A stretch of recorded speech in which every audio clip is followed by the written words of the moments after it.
started, or just it's about to? Live. Thank you.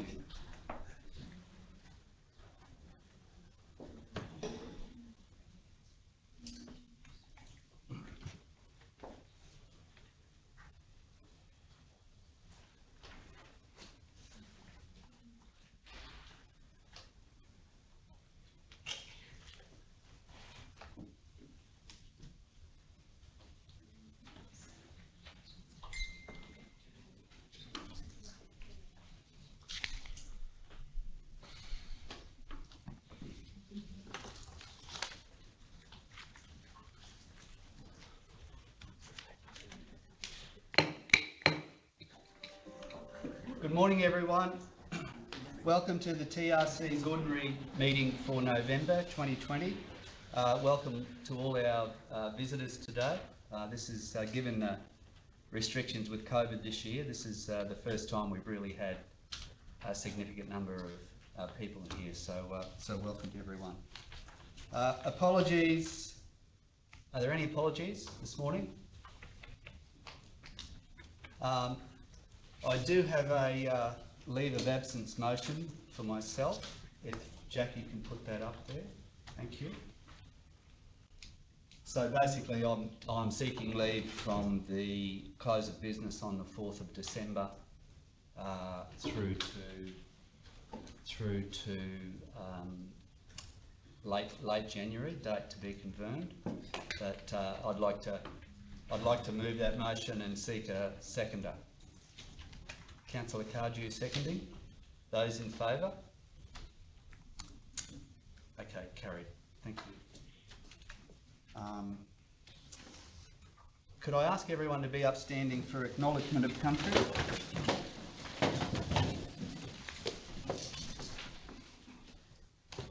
I acknowledge the traditional custodians of the land on which we work and live, and pay respect to elders past, present and emerging.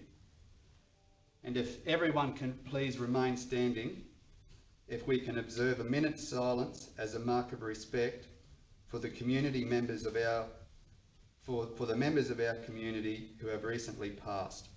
We wish their family and friends peace and comfort during this challenging time.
Thank you. Please be seated.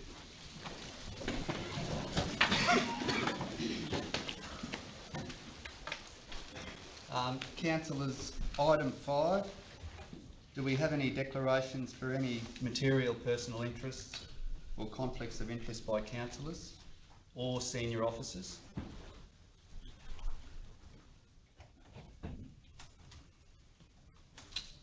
No? Thank you. Item 6, confirmation of the minutes from the October ordinary meeting, which we held in Ravensay.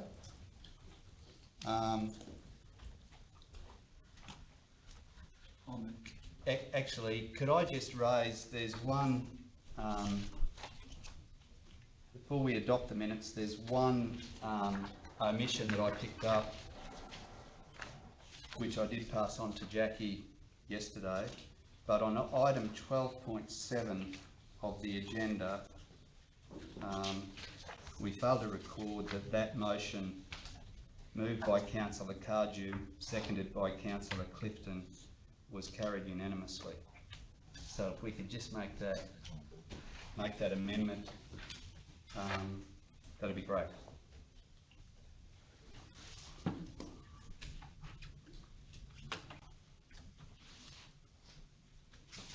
Okay, can I have with that amendment in mind, can I have a mover to move the minutes? Councillor Hodge, a seconder. Councillor Wilts, those in favour?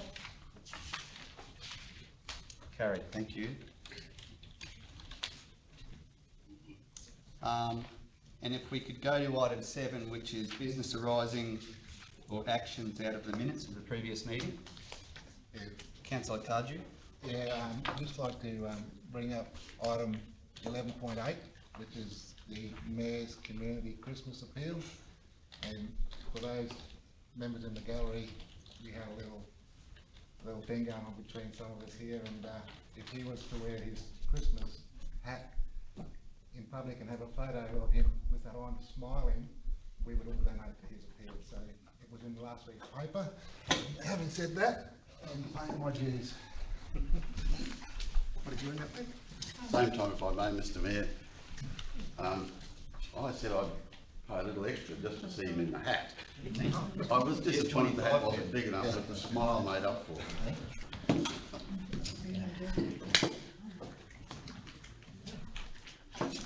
We did say $2.50. Thank you, Mr Mayor, it'll be triple as well. Thanks. Thanks, Dave. Dave, Thanks, Councillor. I still owe you $5. I go $5. Thanks. Thank you. Thank you, Councillor. Stipulates he's got a smile too, doesn't he? Got a weird king smile. Forward this on straight away, I think. For the month, I thought. But I go and get a coffee with Clay. So, Mr Mayor, some people could have fun editing that footage. That's right. All right, thanks councillors, thank you. And yeah, there's some significant donations have come in. I received a cheque of $1,000 from the Atherton Lionesses this week, I think that was. So yeah, but there are a number of significant donations coming in, so that's a great thing for those people in the community who really need it this time of year.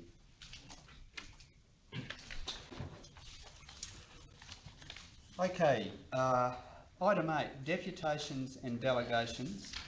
Can I invite Mr Ian Beck from the Youngborough Lions to present to council? Just come up to the table there, Ian, thank you.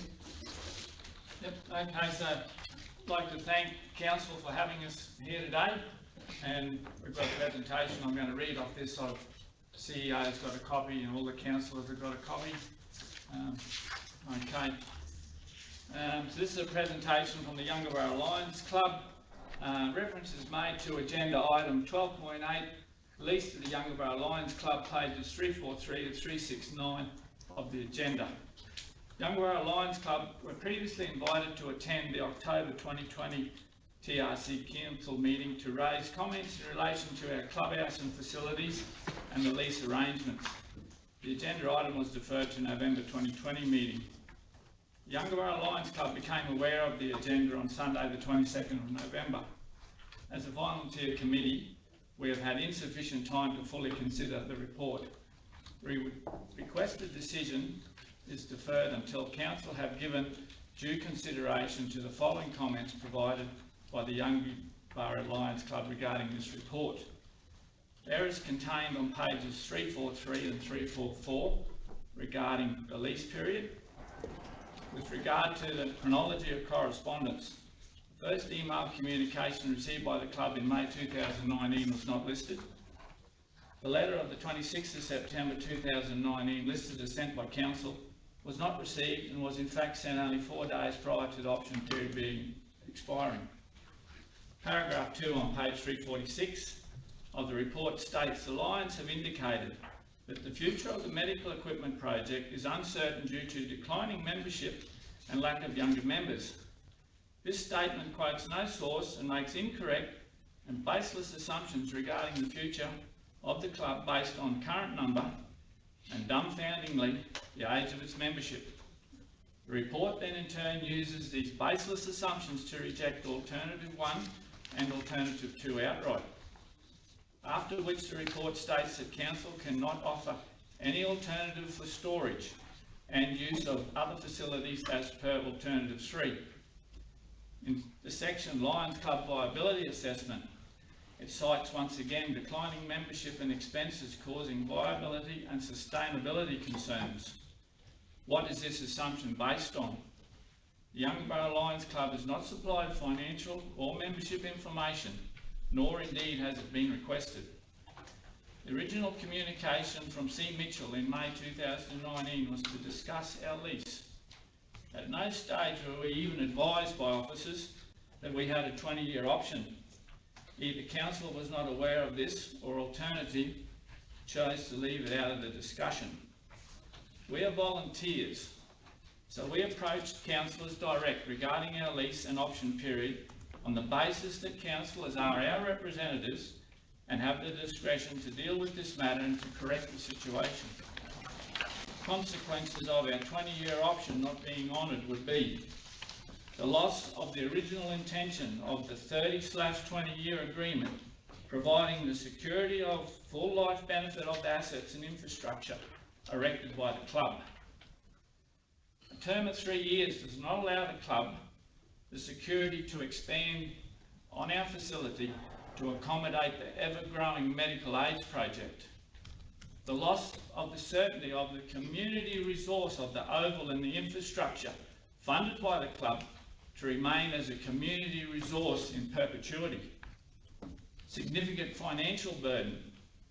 The rental based on land use and tenure policy, as an agenda item today at 12.7, the minimum of $2,250 per annum assuming a 90% concession, and potentially $11,250 per annum assuming a 50% concession. This will break Youngborough Lions Club and no doubt numerous other community-based clubs and organisations within the TRC area. Advice received that the method used to calculate this rent was based on a village facility storage rate of $45 per square metre for a storage facility erected by a leaseor. It seems grossly unfair to use that figure for a storage facility erected and maintained and owned by a leasee. Rent should therefore be calculated on the lease of the bare land alone. Good faith discussions. The Youngborough Lions Club has at all times entered into discussion in good faith with council on the advice of council that the current lease was due to expire, so a new lease was required. This is despite having the option period available in the current lease. For this reason, discussions have occurred around a new lease over a smaller area, or a potential subdivision and sale or gift or part of lease. Frankly, those discussions are not, nor would they have ever been progressed had the option period been on the table. Given council's position, we retrieved our copy of the lease from our safety custody packet, also obtained a copy of the registered lease from the land title to confirm we had the correct one.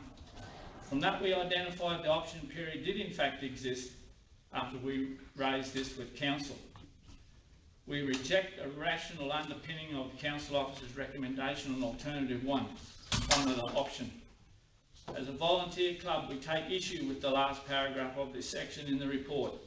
It is clear to us that council, or at least its officers, do not see value in supporting our long-established association of members who have over many years contributed to this community and provided medical aids and equipment to the ratepayers and this community, as well as those further afield who do not otherwise have access to this resource. In a commercial environment, the provision of this equipment would have a commercial value of $46,000 a week. These resources are not provided on a commercial basis, and our club has no intention of charging those commercial rates simply to pay council rental and rates. That would be entirely against the objects and purposes of our association. Any concern by council that we may fold as an association should be alleviated by the fact that we are a Lions Club. There are many other branches of the Lions Club in Queensland and nearby. If we were to merge with another club or transfer our assets to a like-minded, not-for-profit association, or decide to wind up our association, the council will not be at any disadvantage.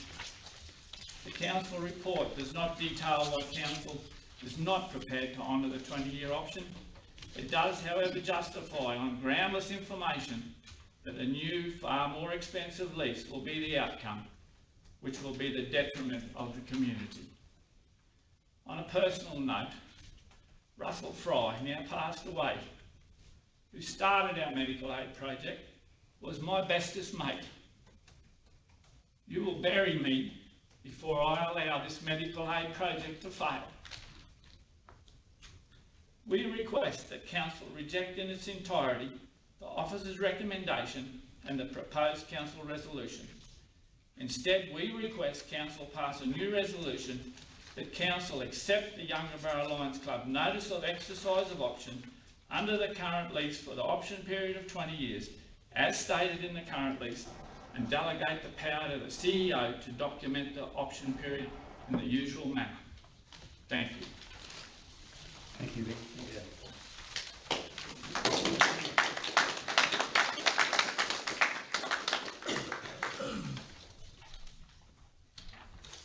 Could I ask Jeanette Suffield to come up, please?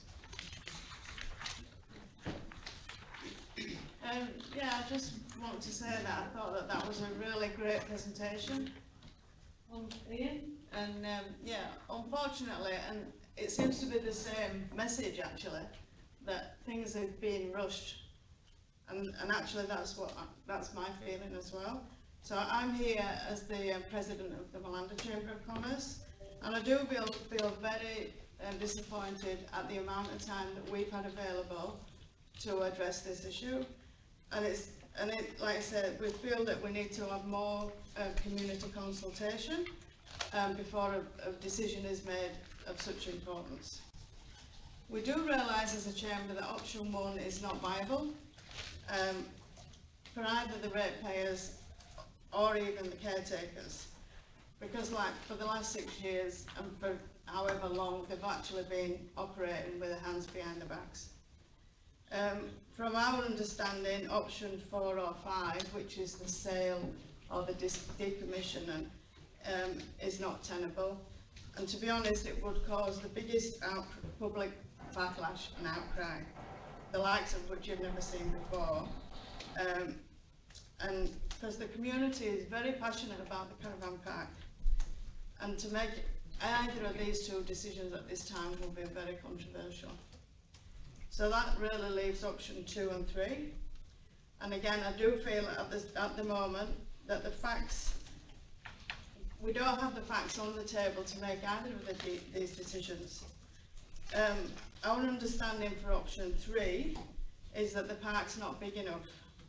There is only 43 powered sites, and from the information that again was limited, there is a requirement for 100 power sites for a corporate type lessor.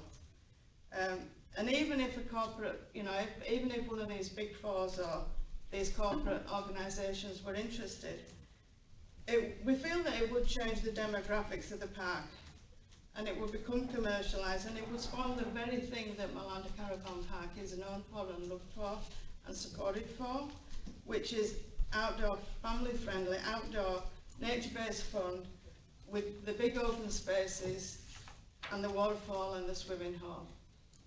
Don't really want to see a water slide, and that's not what Malanda Falls is all about. There could also be a threat, if that did happen, that these operators might open a takeaway or sell alcohol or do convenience food, and again that would have a financial impact on Malanda, on the community. And I think it can't be underestimated of that financial impact.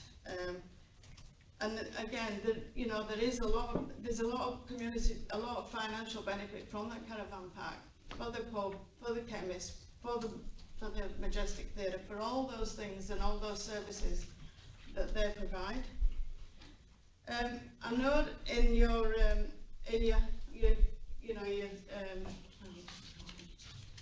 threats and your business thing, your threats said that there would be minor community concern if you went to option 3 that could be managed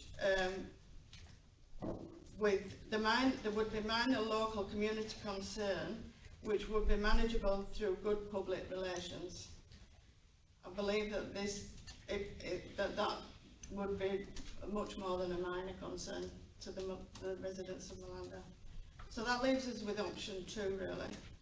And as a business owner, I understand that TRC's core business is not about managing a caravan park. I do get that, you know. And that a business has to be profitable and sustainable. But I also understand that you don't kill a popular growing business dead in its tracks without giving it the benefit of proving that it can be managed sustainably and profitably in the future for the benefit of the TRC Council and the benefit of the, you know, without having, you know, I do believe that we need to look at it in more detail and see how it can be managed.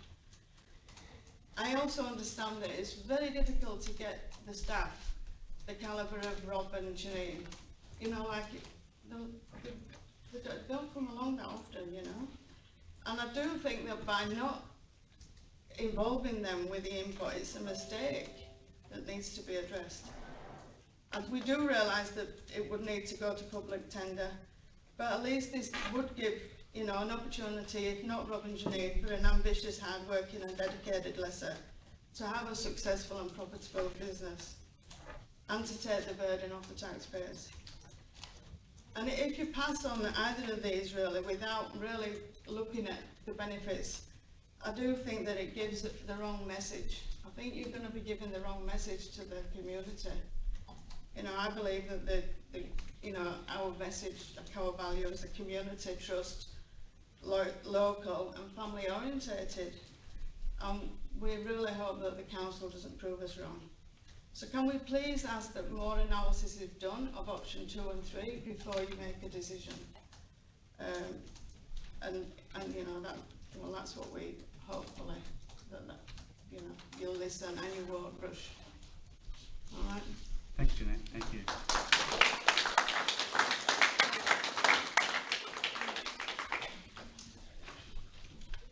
Do I need to move a motion to change that?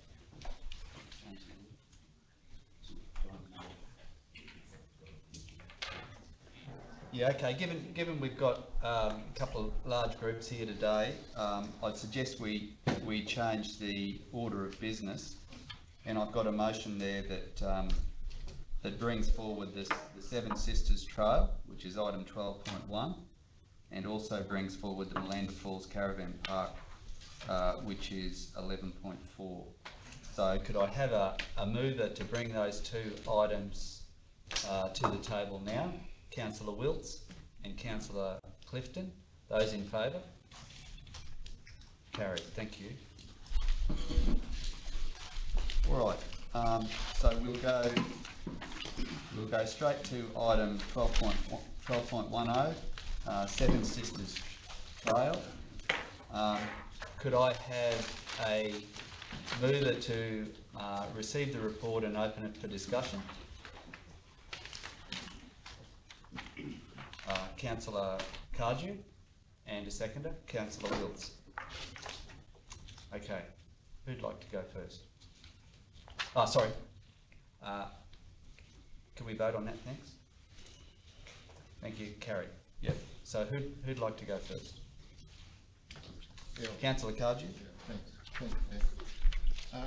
Look, with the Seven Sisters trial proposal, my personal view on this is I fully support community organisations such as yourselves, and to come up with these initiatives and to be able to provide incentives to build on our economic development in the area, and also to build on our tourism prospects as well.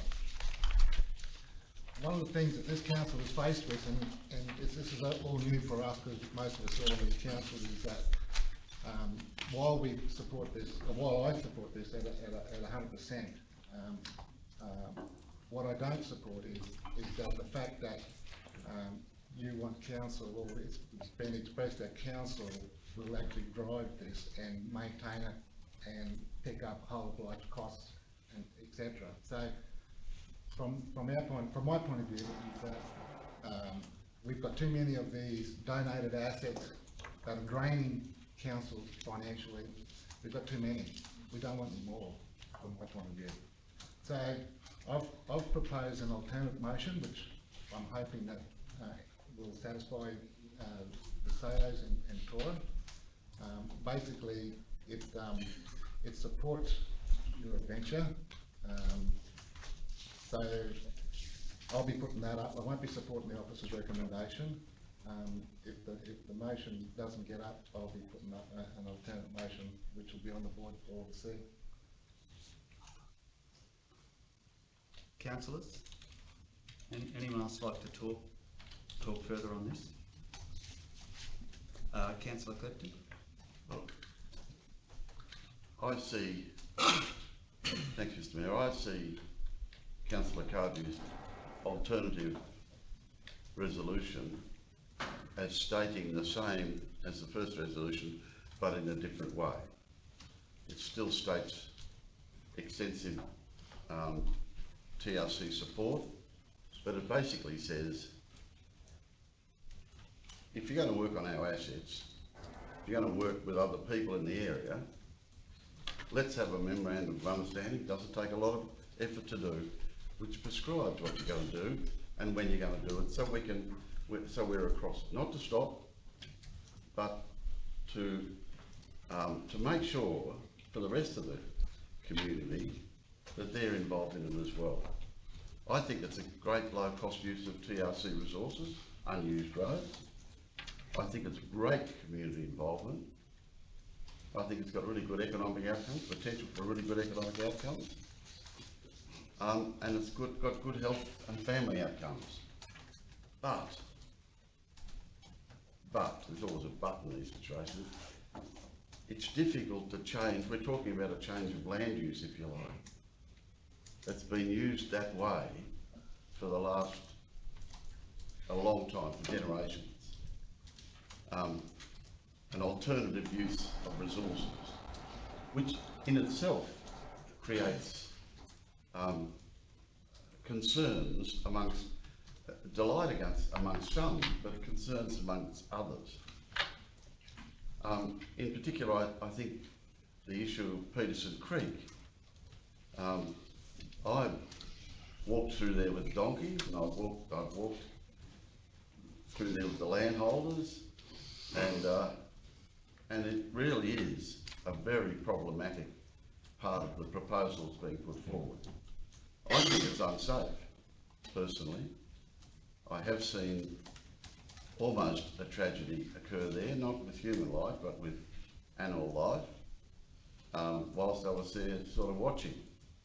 It's not, Peterson Creek's not something to be taken lightly, and I have therefore concerns about the council putting itself,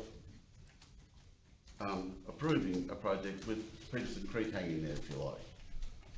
The second one is, relates to landholder relationships and relationships within the community. I'm not speaking out of school when I say that they are strained. Not necessarily because of cyclists and SAOs, if you like, but another user of that area around Peterson Creek was so angry about one of the landholders' attitudes that he actually sued, I use this term, sued the police onto him. So it's a very tender situation that requires very, very tender handling. And none of this is unreasonable. It's perfectly reasonable, and people's rights to use these roads. They're open roads. They're open roads in terms of law. It's perfectly reasonable, though, for people who've been using it to have points of view. So I think, and then finally, perfectly reasonable for the rest of the community not to expect an imposter policy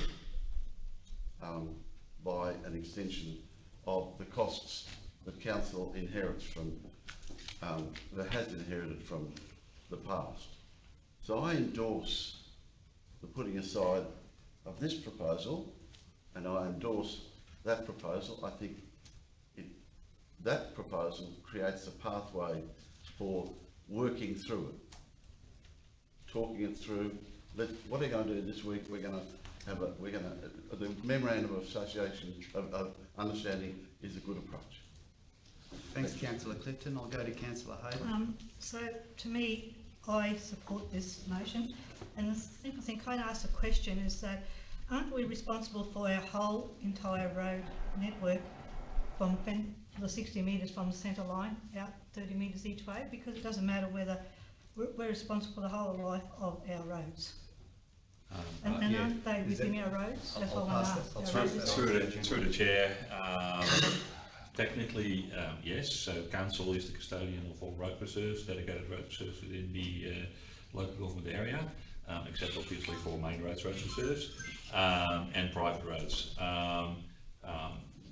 The way, or what we invest in maintenance and construction in road reserves is to the discretion of council based on its allocation of its funds, basically, the limitations therein.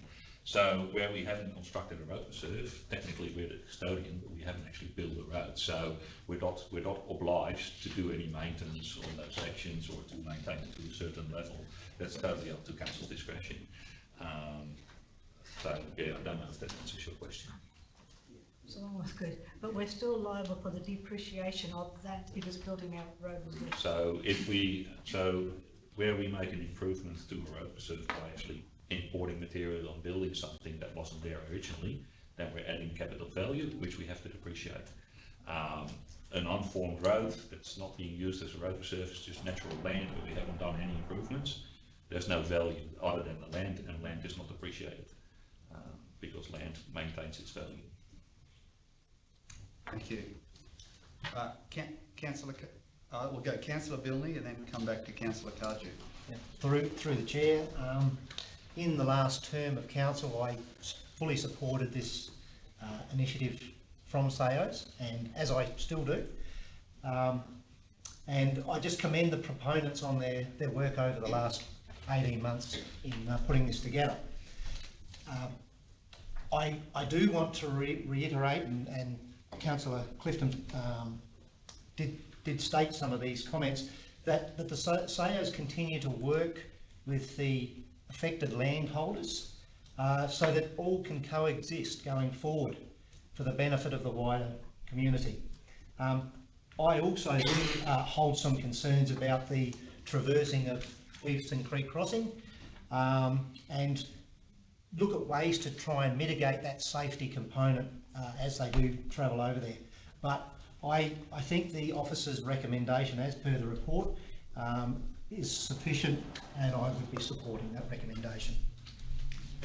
Yeah, we'll go Councillor Cardew. You had your hand up before. Thank you. But I just want to reiterate a few other things as well. Council's road network is open for all users. Anybody can, like yourselves, form a group, have a cup of coffee somewhere, hop on your bike, ride the road network. You don't need approval from council to do that. There's no problem, and that's good. But what I'm trying to get across is that if a community groups come to council and they have ambitions, ideas, initiatives to create something on council-owned land, and that's great. But the community groups need to take ownership. They need to drive this. They need to take ownership, do it, construct it, maintain it. You can't expect council in today's day and age to do everything. We just don't have those resources, we don't have the funding. So what we're trying to do is emphasise to the community that if you come up with these initiatives, take ownership of them, you know? Drive it yourselves. Don't keep putting your hand up to council. There's lots of other community groups, sporting organisations and the like, who have building assets on council's land. They build clubhouses, toilet blocks, put up lighting. They do that all themselves. They maintain it themselves. They mow the fields. They do everything. And not only just sporting clubs, but there's many out there. So what we're trying to do, or what I'm trying to emphasise, is that If the communities come up with these initiatives, that's great, but please, you know, take ownership of them and work with council and move it forward. I spoke with one of the SAO members yesterday, and they commented on, it'll bring, you know, if we have one of these tour events, it'll bring 270 people to the area and spend money in the area. Yeah, sure will, and that's great. You know, the business owners around our community will benefit from that. However, these other community groups I just spoke about, the junior leagues, the soccer clubs, the cricket clubs, every week they have an event that will draw 200 people to. So, and those people spend money, they've got to have fuel in the cars to get to the venues and things. So they're already doing that. You know? So if you're going to create something, take ownership of it and drive it, and we'll help you. You know? If you're going to create an asset on council's road, and I'll just use this as an example with the SAOs, crossing Peterson Creek. Peterson Creek seems to be a bit of a stumbling point. But I just look at what happened on the bike trail at Weaver Street. I mean, I used to live on Weaver Street. I took a very particular notice of how they did that down there. They crossed that creek in a few places down there. So they had a little machine in there, and they had winding paths down to the creek, and then they had gravel crossings across that creek, so you get across safely, and then out the other side. They maintain that. And that's a great incentive. That's well used. So that's the sort of thing. We've got another community group wanting to start up a new venture on the table. I won't mention names, but they're an incorporated group. They're going to take, if it goes that way, they want possession of a piece of council-owned land on the sporting reserve. They're going to clear it, they're going to maintain it, they're going to develop it, they're going to take ownership of it, and they're going to run it, you know, at no cost to council. The cost to council is that we'll be providing some employee assistance in getting this thing moving and providing the venue. So this is the mindset that I'm trying to get across to our community, is come up with these great initiatives, but take ownership of them, you know, and drive them. So, yeah, that's probably all I have to say, Mayor. Thank you. Thanks, Councillor Cardew. Councillor Billney? Yep. Look, just in response to Councillor Cardew's comments, for me, I just want a bit of clarity, because I think the SAOs have actually driven this project extremely well, and they've taken ownership. So I don't know what more they can do. They've worked in conjunction with council officers. Yeah, I think they have taken the utmost care and consideration when they've been developing this over the last 18 months or thereabouts. I'll just see if any other councillors want. I'll go Councillor Wilkes first. Thanks. Just very briefly, I think one of our portfolios as a group sitting around the table, we have a responsibility to all of the Shire. We've got to move our community forward. These projects help give a direction not only to the community as a whole, but to us as a group of people, the elected leaders. I really think that you guys should be commended. You've done great work, as Councillor Billney has just indicated. I fully support the officer's recommendation, and I think that you guys deserve whatever assistance council can reasonably give. So I just thank you for the work that you've done. Councillor Hodge. Yeah, thanks very much. Listen, I concur with what everyone says here. Let's go to, if you want to go to the motion, we have the recommendation.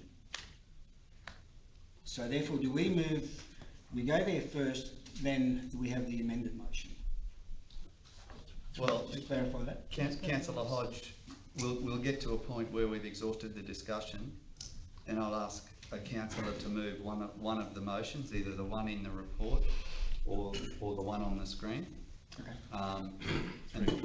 Just as a matter of procedure. Yeah. And excuse me for interrupting, but under our standing orders, we have a recommendation, Yes. There is no alternate motion on the table at this stage, so we shouldn't be discussing an alternate motion. Yes. What we are discussing is the recommendation in the report. Yeah, okay. Yeah, thanks for that clarification. Yep, we'll go to Councillor Hayden, then Councillor Clifton. So as I read this, I actually don't see that SAOs are asking us for money, because they are actually going to fund the capital costs, and depreciation is right across the whole board, no matter whether it's the junior rugby league or anything. It's built on our property, or council's property, not ours. It is on our council books, that's it. So I don't see the big drama. And as for maintenance, look, we don't maintain our roads for every 3 years, so I don't know that we'll be maintaining too many push-bike trucks across our highway for a long time. Thanks, Councillor Hayden. Councillor Clifton, you had your hand up. I did, thank you, Heather. I think the difficult term in the proposed motion is the issue with the council taking on the responsibility for the whole of life cost of the project, including maintenance and depreciation. The vision is that there is suddenly a bridge with all the, first you can say and this community has done a fantastic job, and no argument. Suddenly there's a bridge there, and potentially for the next stage across the Peterson's Creek. It could be an expensive operation in the end, not day one, but down the track. So that's the part that I think Councillor Cardew's talking about, that we just don't know or understand yet. Councillors, how are we going? Do we need to discuss this one further? Would the councillor like to move a motion? Councillor Bilney? Yeah, I'd like to move a motion that we support the officer's recommendation as tabled in the report. So Councillor Bilney's moving, Councillor Wilts is seconding. Those in favour? So that's carried 5-2. Councillor Cardew and Councillor Hodge, would you like your vote recorded against? Yes. Councillor Hodge? No. Oh, yep, I'll do it. Yep. So thank you. You got that, Jackie? It's a process.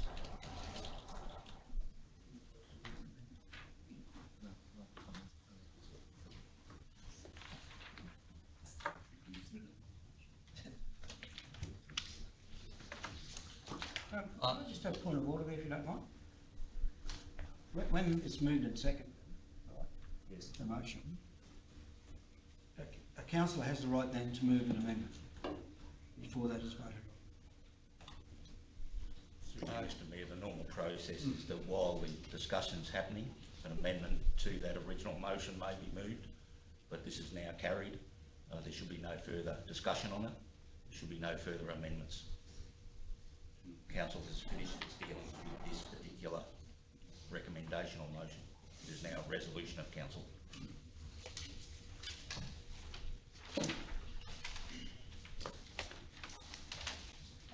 If we can move on to item 11.4, the Lander Falls Caravan Park.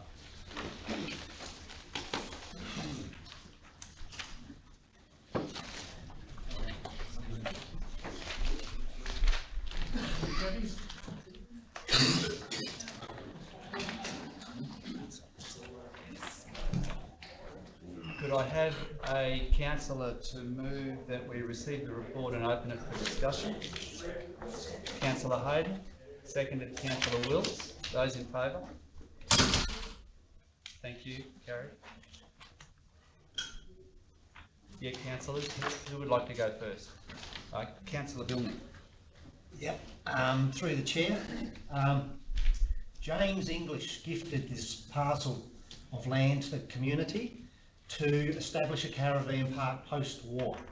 The Lander Falls Caravan Park is not a council asset, rather it's a community asset, and therefore without thorough and appropriate community consultation cannot consider options 4 or 5 in my view.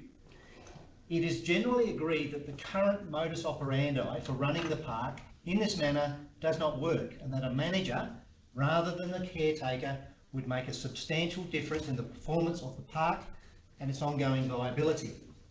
Those that manage the park need to be able to make decisions on the daily operations and running of the park. It therefore goes without saying, in my view, that option 1 is not prudent to continue.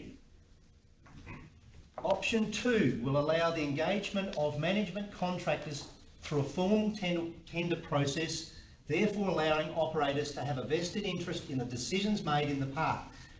This will maximise growth opportunities and subsequent commercial returns. Costs to council may be further reduced and mitigated within an agreement that transitions future costs away from council and onto the operator.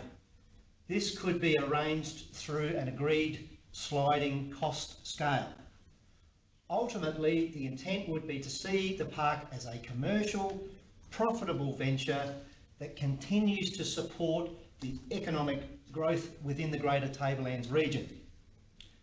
I also note that the economic multiplier referred to in this body of work stated the rate was $1.38 per dollar spent and contributed over $1.8 million to our region over the past 4 years.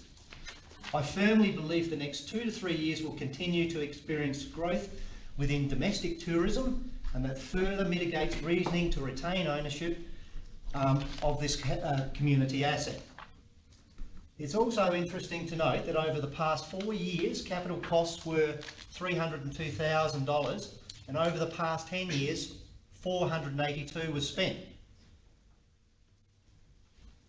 So from what I derive from that is that the ongoing maintenance over that 10-year period was not done for a fair period of time. Going back one step, out of the $302,000, $264 was spent in the 1920 fiscal period for improvements to water lines and electrical upgrades. Finally, I have reconstructed profit and loss from a small business point of view, and unlike how local government is required to report, I firmly believe that the caravan park is profitable when adding back non-trading and internal costings. It's fair to say that decisions made can be quite different to those made when it's your own hurt money being spent. Option 2 is my preferred option. Just as a side issue, I would also like to publicly state that the loss on paper shown in this report does not and should not reflect the current caretakers' ability to manage the park, who have shown to be strong ambassadors for the local community and the wider Tablelands region. Thanks, Councillor Thorne.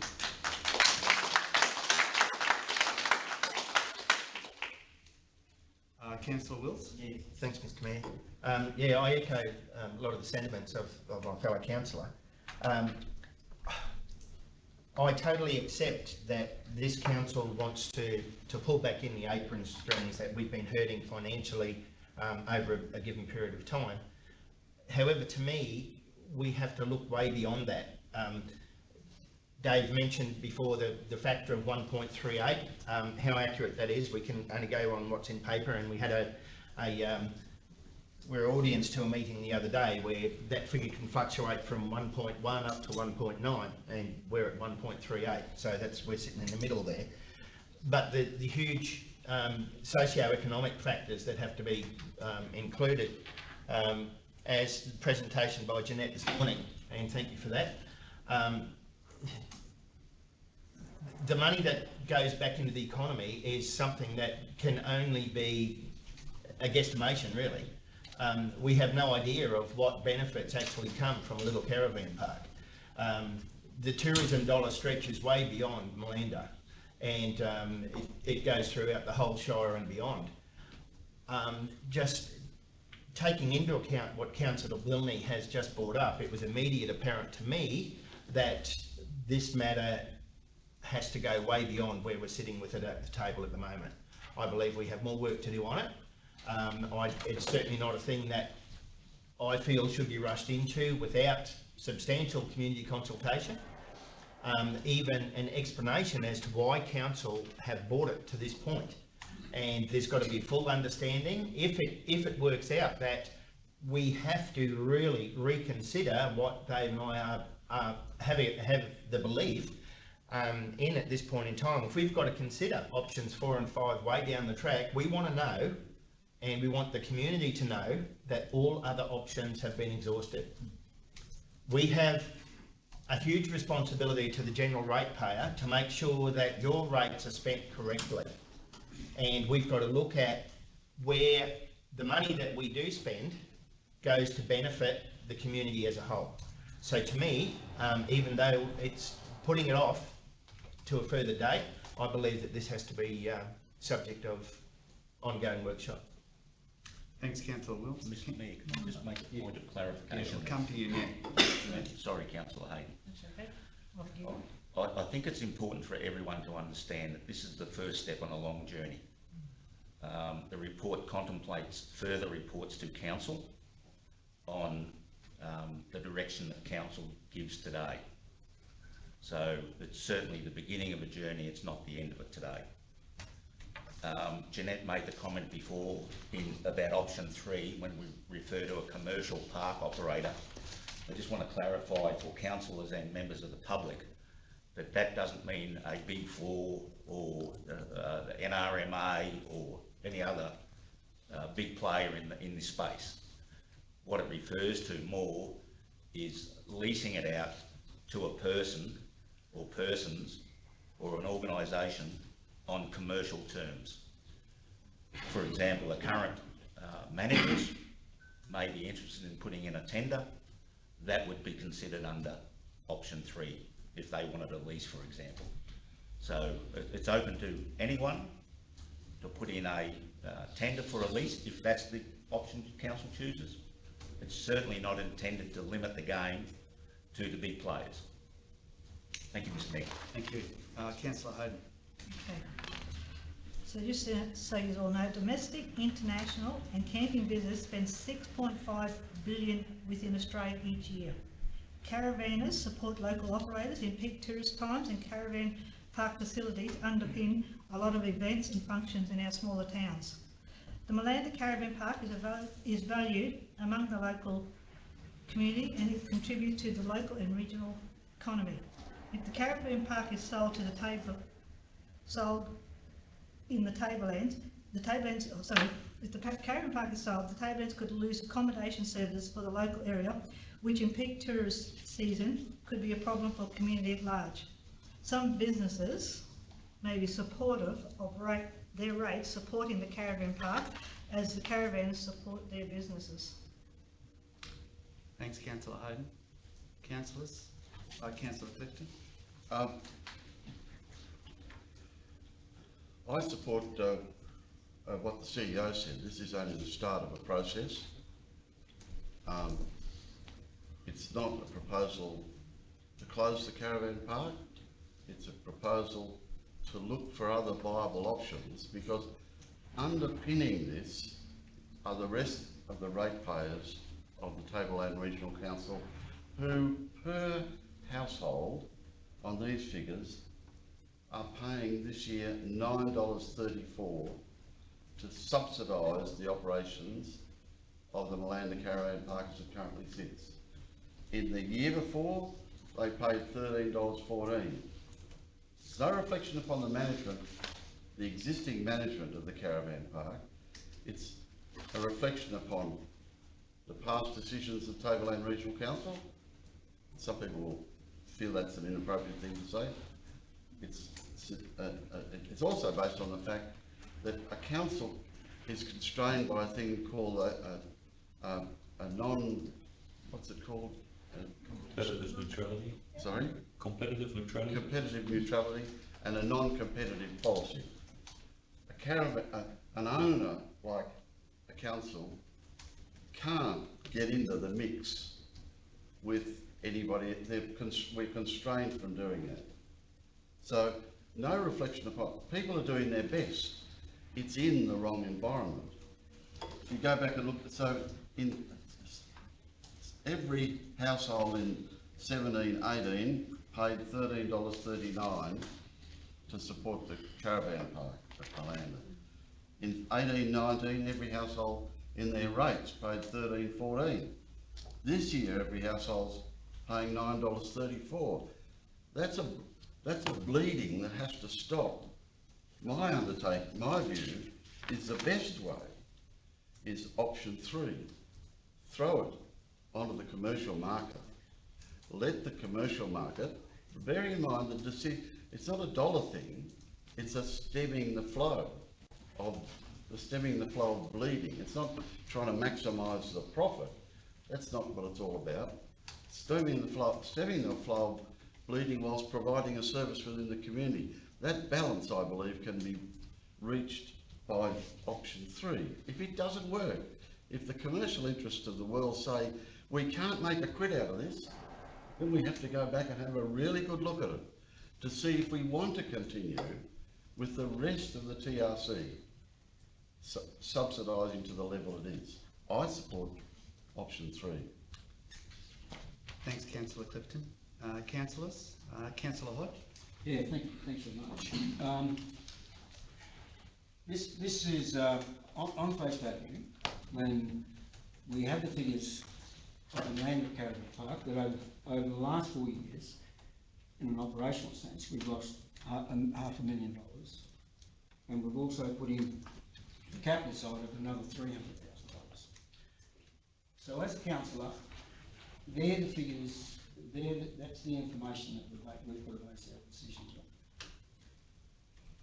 But I think this forum is really, really good, is that you people have come here and said to us, look, we're passionate about it, don't want you to sell it, and I understand. When I first was going through here, it was my view that we would sell the park because we just cannot keep up the work. But with this forum, with your views, we're here to represent the community and your community. So therefore, no one in the world will move the motion to sell the park, but I think we should be going with option 3 to see what is out there in a commercial sense, and we'll go from there. I think what we should do, we'll go out there, do all that, and come back to you, and put our views back to you again on another day. Thanks, Councillor Hodge. Can I just remind councillors that we need to talk, clearly express our views to councillors. The gallery's here to listen, but we need to be communicating with each other. Yes, and Councillor Karju, did you put your hand? Yes, Councillor Karju, thanks. Look, I support what Councillor Hodge just said. Over the last 4 years, the Land Caravan Park's cost us over $800,000. I don't know about everybody else in this room, but I don't know how I'm going. When I get asked the question, how can I support the continuation of a caravan park that's costing us money, hand over fist, and that all ratepayers are contributing to, not only the Malanda ratepayers, but all ratepayers in TRC are contributing to, a unit, a business unit of council that's gone backwards. I don't know how I can justify that to my constituents. So I too come to the meeting with the thoughts of selling the park, but after hearing some of the comments from my colleagues, I would probably go along with option 3 as well, for a very short term, to see if somebody can make a go of it. If they can't, then it'll be brought back to council and we'll be having this discussion again. But one thing is clear in my mind is that I'm totally against all ratepayers in this shire having to prop up something that only a small part of our community is benefiting from. It can be argued that the wider community will benefit from the travelling tourists. Yes, that's right. But when we lose money, when we're losing $800,000 over a 4-year term, I can't condone that. So, thanks, Councillor Karju. Councillors? Are we allowed to speak as the gallery, or can we only listen? I'll take some advice from the CEO on that. Listen, as council give leave, but it's not normal. Yeah, it's not normal practice, Greg. The purpose of the gallery is to hear the conversation. The opportunity to talk was the deputations at the beginning. Councillors, are there? Councillor Billney? Yeah, look, I just want to clarify option 2 again, if I can, from an officer's point of view. Under a management agreement, would that not also look like a lease as well? If it's if we're engaging external management contractors.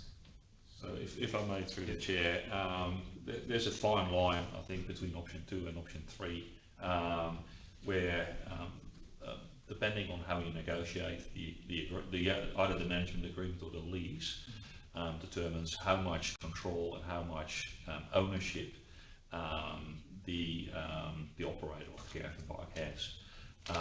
With a lease, it's pretty clear that they basically are the owner of the property at that point in time because they've got a lease.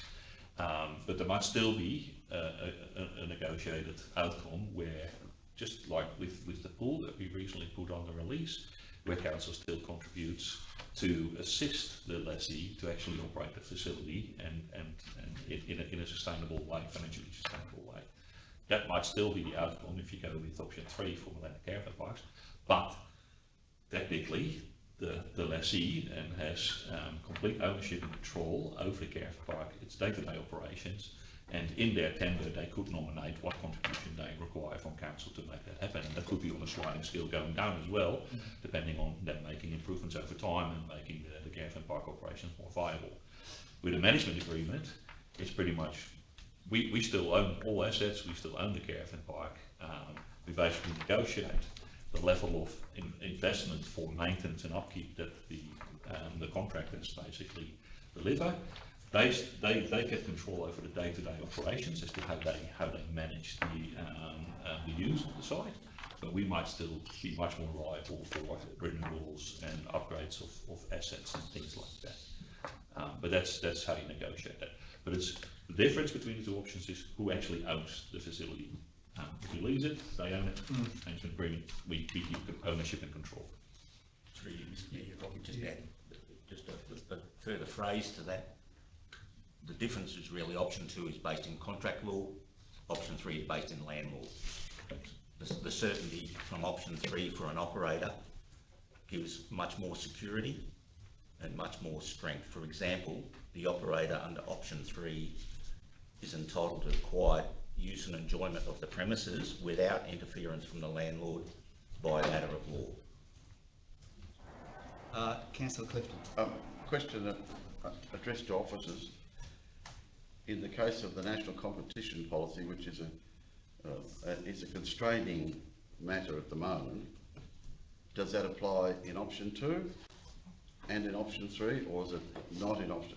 How does that transpire when you choose one option as opposed to the other? I'd have to defer to a lawyer. Yep. So the business activity of the caravan parks, while the business activity of the caravan parks is still an asset of council, we will still be required to report. So it's part of our financial statements. It's under our legislation that we're required to report the financial position of our business activity in caravan parks, the same way that we do for water, wastewater and waste. But the management component, we just get the financial details from the lessee or the management of that park. But yes, we still do need to report. In both option 2 and option 3? Correct.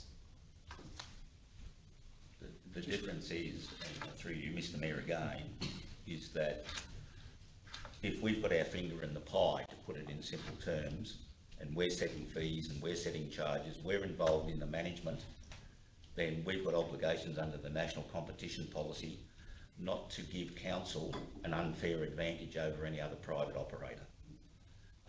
Under either of those options, aside from reporting obligations, if we outsource the operation of the park and we only have the asset in our books, then the obligations under the national competition policy are much less onerous for council.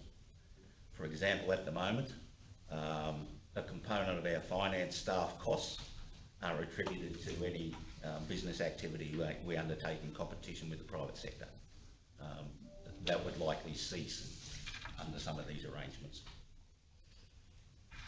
Thank you. Councillor Bilney? Through the chair. Going forward, is it possible, because I take Jeanette's comments earlier in her presentation, 2 and 3 are possible options which I think we need to workshop more. So is it possible to actually have a recommendation where we strike out 3 of those options and just carry 2 forward for future deliberation?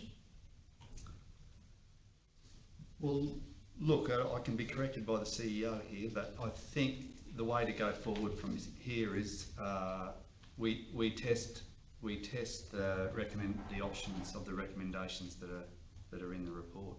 I think they need to be tested, Councillor Bilney, and you know, it may be that none of them pass. But my question was, can we have 2 of those options as part of the recommendation?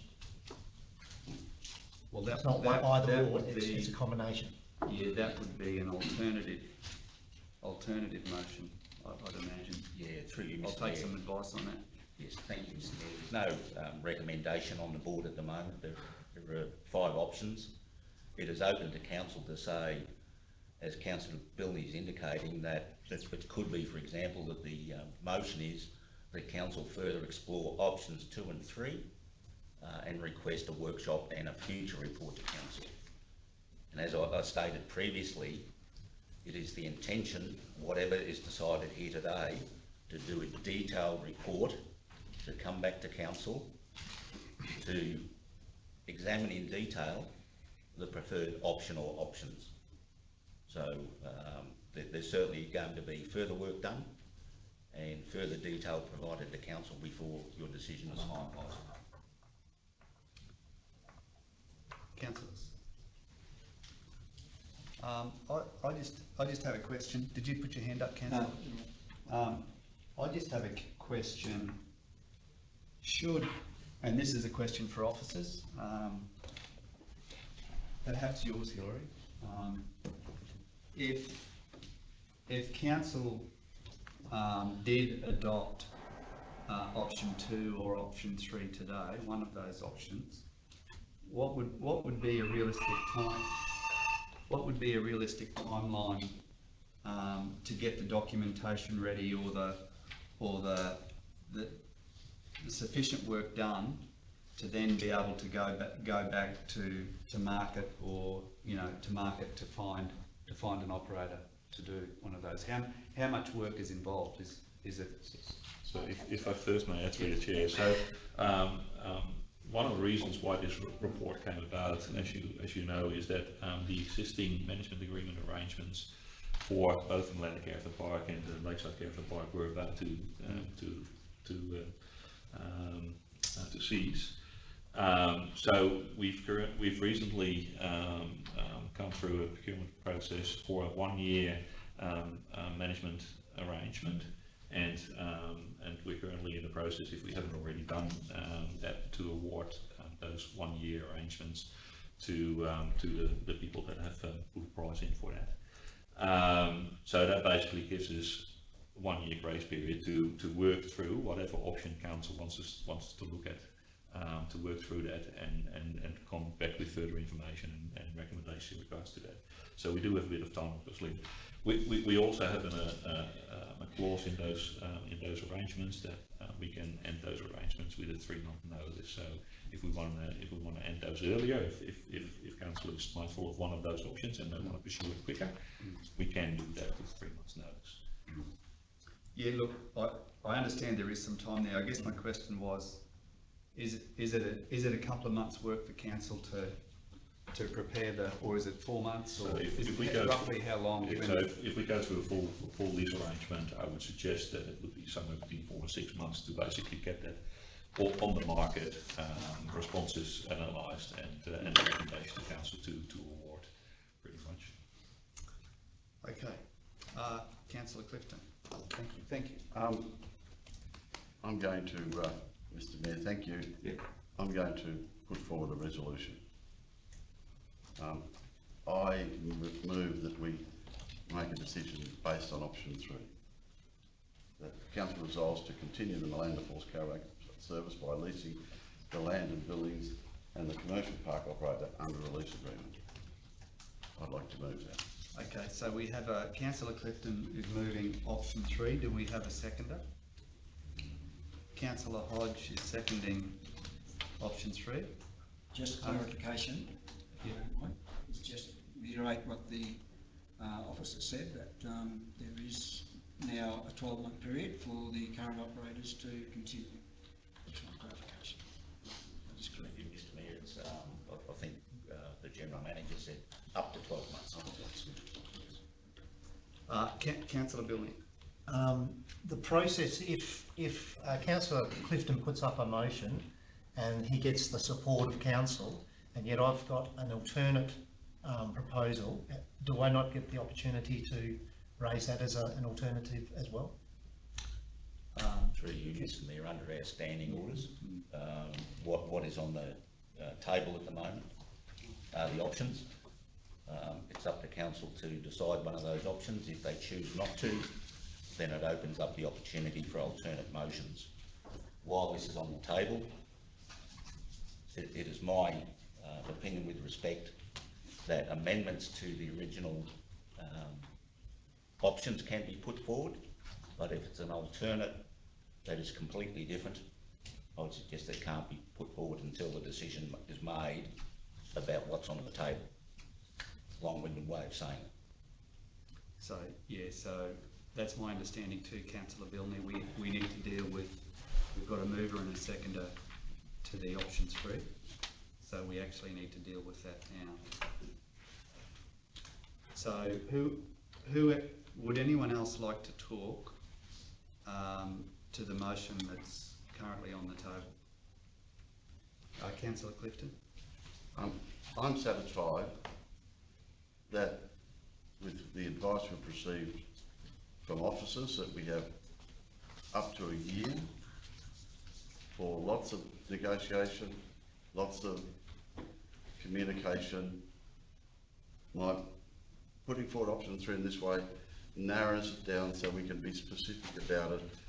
My strong feeling is we have to act decisively to stop the bleed for the rest of the ratepayers of Tableland Regional Council. That's why I strongly support this motion. Thank you. Anyone else like to talk? Okay, we've got option 3 on the table. We've got a motion. Those in favour of option 3. So that's carried 5-2. Councillor Bilney and Councillor Hayden, would you like that recorded against? Yes. Thank you.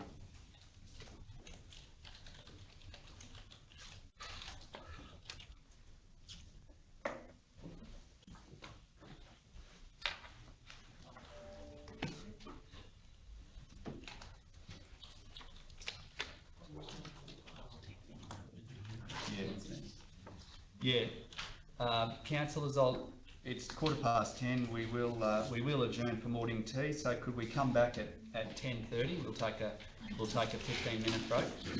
Thank you.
back to us. Okay, the broadcast's back on. Back on, thank you. Yeah, you just got to get the crest on back. Okay, everyone, can everyone be seated, please? We're waiting for Councillor Clifton, sorry. Right, are we going back up to the start again now? Yeah, well, what I'm going to do, Dave, I'm going to ask for a motion to bring the Younger Borough lines forward, and we'll deal with Younger Borough lines, and then we'll go back to the regular agenda. So could I have a mover and seconder to reopen the meeting, please? Councillor Hodge, Councillor Clifton, those in favour? Carried, thank you, the meeting's reopened. Look, can I suggest, councillors, we've still got some visitors here from the Younger Borough lines. We might bring that agenda item forward so we can deal with that, so they haven't got to wait around too long. So could I have a mover to bring, what agenda item is that? That is 12.8. 12.8. To bring 12.8 forward, the Younger Borough lines. Councillor Clifton, seconded Councillor Karju, those in favour? Thank you, carried. All right, can I bring everyone to item 12.8, lease to the Younger Borough Lions Club. Could I have an officer, councillor, move to receive the report and open it for discussion? Councillor Karju, and seconded Councillor Bilney, those in favour? Very good, carried, thank you. All right, who would like to go first? Councillor Karju.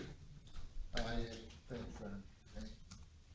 firstly, I just want to, we've heard the representation from the Younger Borough line, and firstly, I just want to say that, look, from my point of view, I commend the work that Younger Borough lines did. I've personally had assistance through palliative care equipment that he's provided. I think he's doing an outstanding job, and from my point of view, it is not in any way, shape or form council's intent to discredit or make life difficult for you and charging you astronomical fees. Now, in saying that, Mr. Mayor, I've got amendments to that motion on the book at the minute. To the officer's recommendation. And if you like, I'd like to go through them.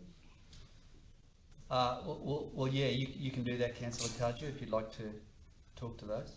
So firstly, I think if Councillor Cardew actually states that he's going to move these amendments. Okay, so if you say, Councillor Karju, that you intend... Or that you are moving them. So do we have to move the officer's recommendation first to move the amendments? No. We don't? No. Okay. So yeah, if you'd like to move your amendments to the officer's recommendation, get Councillor Karju. Yeah, well, I'll move my amendments to the officer's recommendation. And do we have a seconder? Do we need a seconder? No, because the amendments aren't actually on the board, so no one would know what the seconding. Right, sorry. Yep. All right, so Councillor Karju is moving the amendments. Just point of order, if you don't mind. We're in discussion. Are we in discussions, or can you move an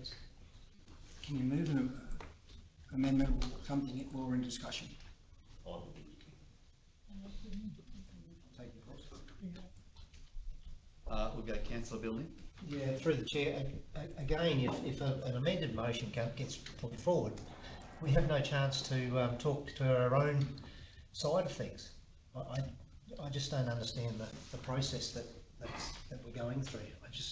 Everyone's got an idea of what they want to state, but by changing the report straight up, potentially disallows us to have our say.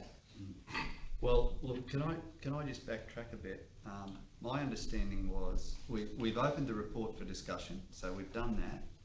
Councillor Karju has flagged that he would like to propose an amendment to the officer's recommendation. So can I suggest that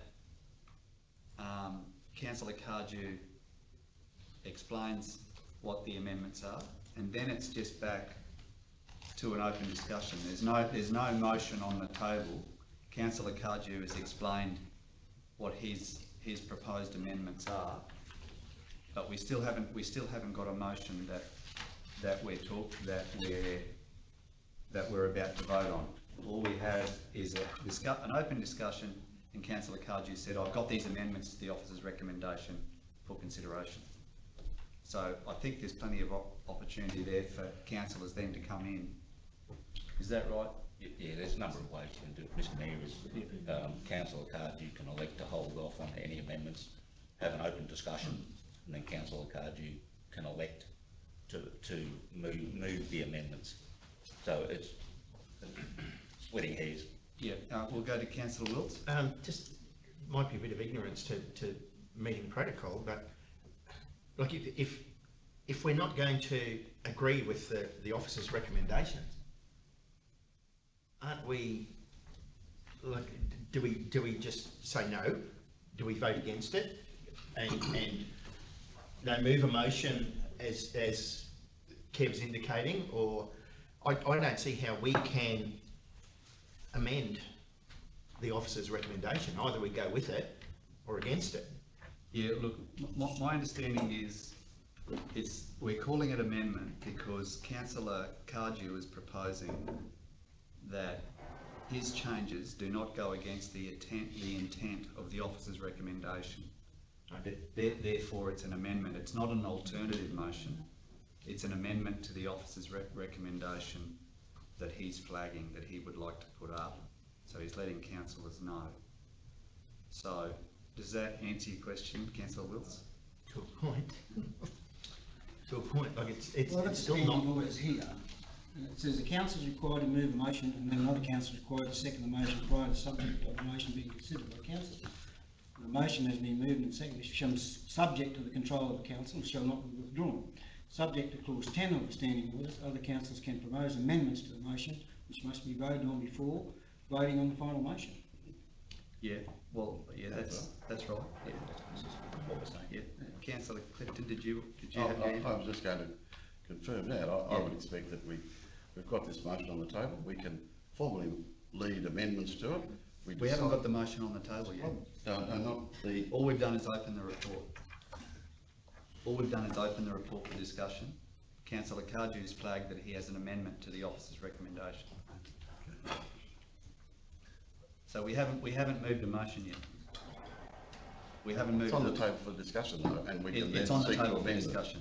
it. Yeah. We can seek to formally amend it, and that must be dealt with before any further discussion. Yeah, my view through the CEO is that we can't actually amend the motion until the motion has been moved and seconded.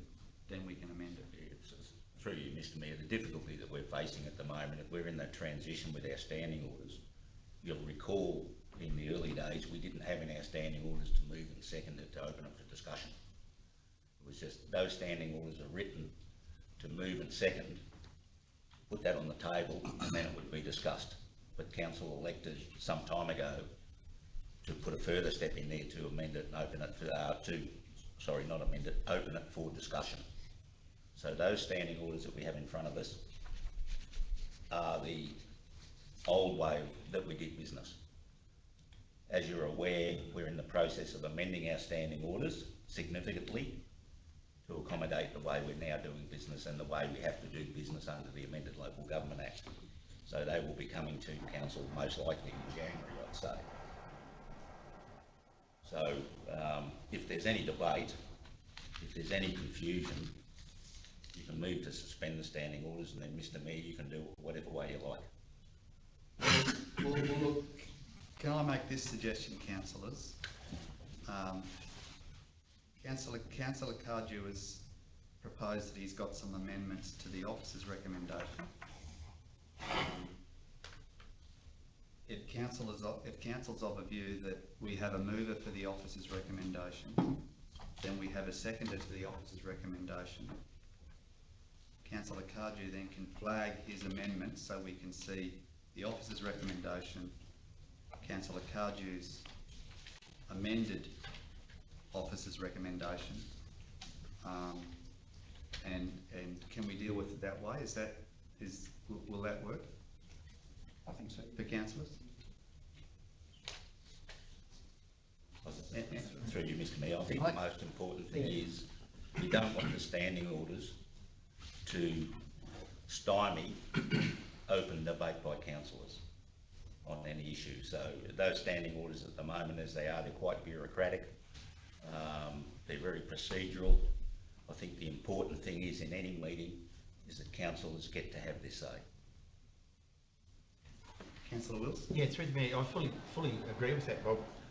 To me though, like either we go with the recommendation that has been given to us. If we change it, we're changing that recommendation. And it's not, to me, it's not a motion that we're voting on. We've been given a recommendation by an officer. If we're going to put changes in there, that's no longer the property of the author. We've put in there things that the author of the report hasn't. So I don't know, and I certainly don't want to stymie any discussion. I just want to see it open for discussion. And if it means that we've got to put the motion, defeat it, put in whatever amendments, but I just don't understand how we can change an officer's recommendation.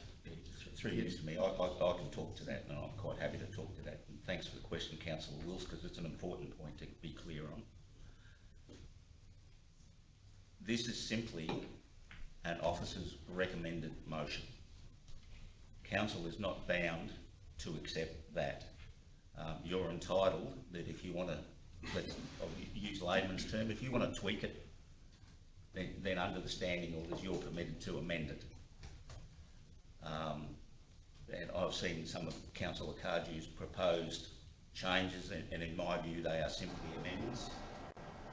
Where we then, the scenario changes, is if you're going against anything in there, like in substantive terms, you're actually going against the intent of what you see on paper. That then becomes not an amendment, it becomes an alternative motion. Okay. So you can't really propose an alternative motion until it's decided what's done with this. But you're certainly allowed to tweak this now. Yeah. Okay. Thank you. Councillor Clifton?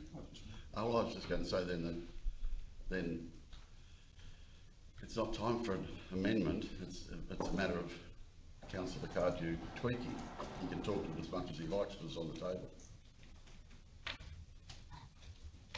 Well, look, we're getting involved down into semantics here. I mean, Councillor Cardew can tell us.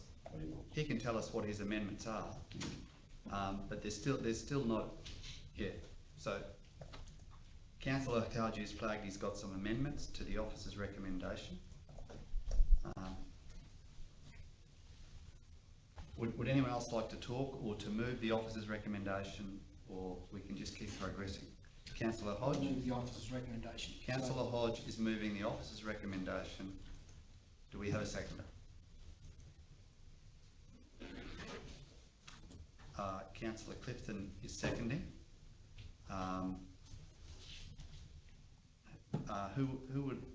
Councillor Hodge, would you like to talk to the recommendation? Yeah, look, I'm happy.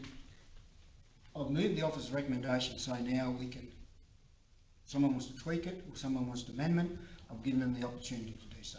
Okay, thank you. Councillor Billney? Yeah, through the chair, is this the appropriate time to actually talk about the actual recommendation? Yes, it is. Okay. Yes, thank you. So, publicly, I'd like to acknowledge the work that the Yungaburra Lions Club do, and the ongoing provision of medical equipment to the wider FNQ community. Officers in preparation of this report have tried to obtain a consistent and equitable outcome for the Lions, with substantive negotiations being undertaken over the past 18 months or so. The current proposal, whereby the Lions paid a peppercorn rate of $1 per annum and no general rates to that which is proposed in this what's proposed in this report is certainly going to be a tough ask. I also note that there was an option to exercise the lease at the same rate of $1 per annum. However, general rates would now apply due to the legislative changes in the Local Government Act of 2009. As I understand, since then, that there is no actual general valuation being established on the parcel of land, and that's particularly why that nothing's been levied to this point. Arguably, based on some loose values, if rates could be anywhere up to $3,000 plus, but that would still need to be established. So whilst that may be the case, the Lions actually haven't had to be paying those sort of figures for the last 9 years or so. So I think that needs to be taken into account as well.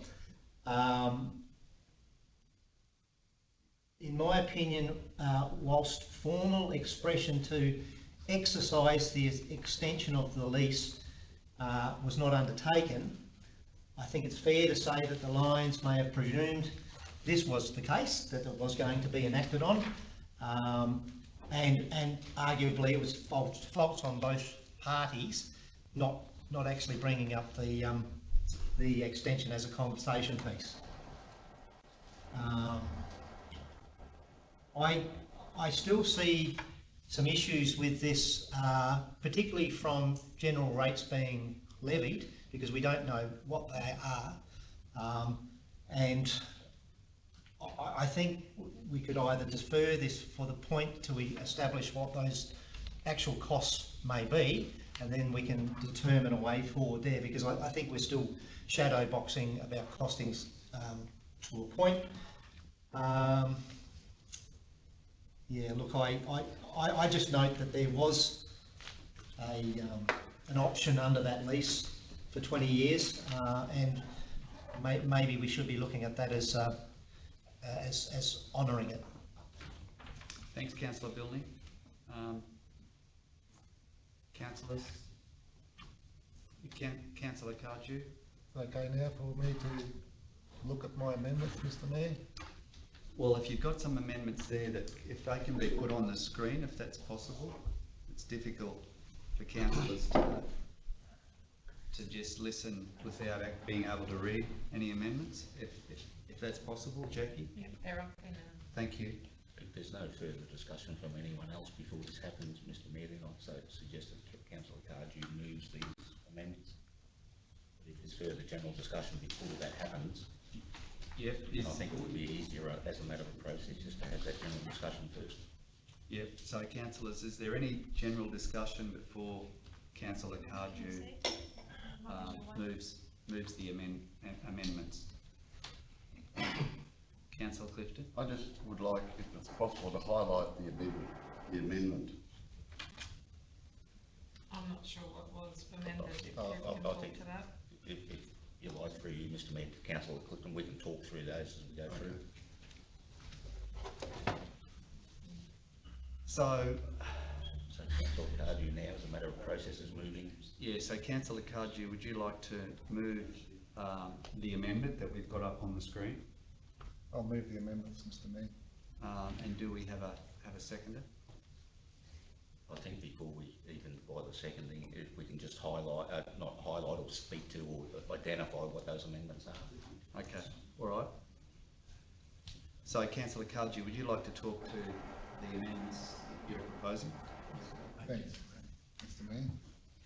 But the amendments I'm proposing is that in order to make it very easy and very simple and very cost effective for the Youngborough Lions, is that we make these amendments in such a way that we can resolve this issue now, because if we don't, and we've got other agenda items on the books for today, and that is the land tenure policy. If we don't do something with it today, then it's going to be a lot harder later on. So, having said that, the first amendment is that the leased area is in the order of 500 square metres, or such reduced area as negotiated between the parties. As a point of order, Mr Mayor, I don't believe that's an amendment. Oh, That's sorry, actually I'm reading the wrong one. I apologise. Yeah. That the leased area be reduced to 500 square metres or such reduced area, yeah, well, that's the same wording. So, that's the same. Councillor Cardew, would you like some assistance, because I could probably help you identify them, the specific amendments? No problem. You'll notice part 1 is the same, part 2A is the same, part 2B introduces a term of 5 years for the lease. That is an amendment. In part C, the valuation rate goes from the $45 a square metre, which was in the Yungaburra village valuation, to the rural valuation of $30 a square metre. So that is an amendment, the rate per annum there for the valuation. Part D, as it reads on the board, previously read 90% reduction. Councillor Cardew's amendment is speaking of 100% reduction. Part 3, payment of general rates, is the same. Part 4 is the same. Part 5 is a repeat, so we can take that out. And part 6 is a repeat, so it's really parts 1 to 4. And the other amendment that's not flagged there is in the officer's recommendation. There's a part 4, and it was to delete part 4. I hope that makes sense. Perhaps if we go through it one more time from top to bottom, can I ask you to do that? Testing the memory now, Mr. Mayor, but I'll certainly attempt it.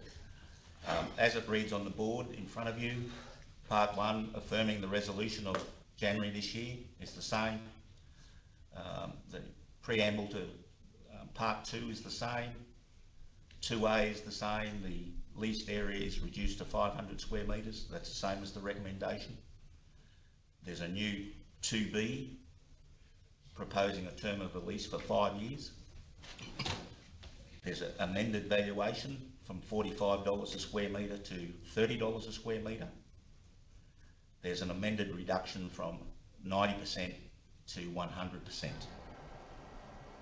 And then in the original recommendation, part 4 is deleted. And that's saying basically that the negotiations have to be completed within 3 months.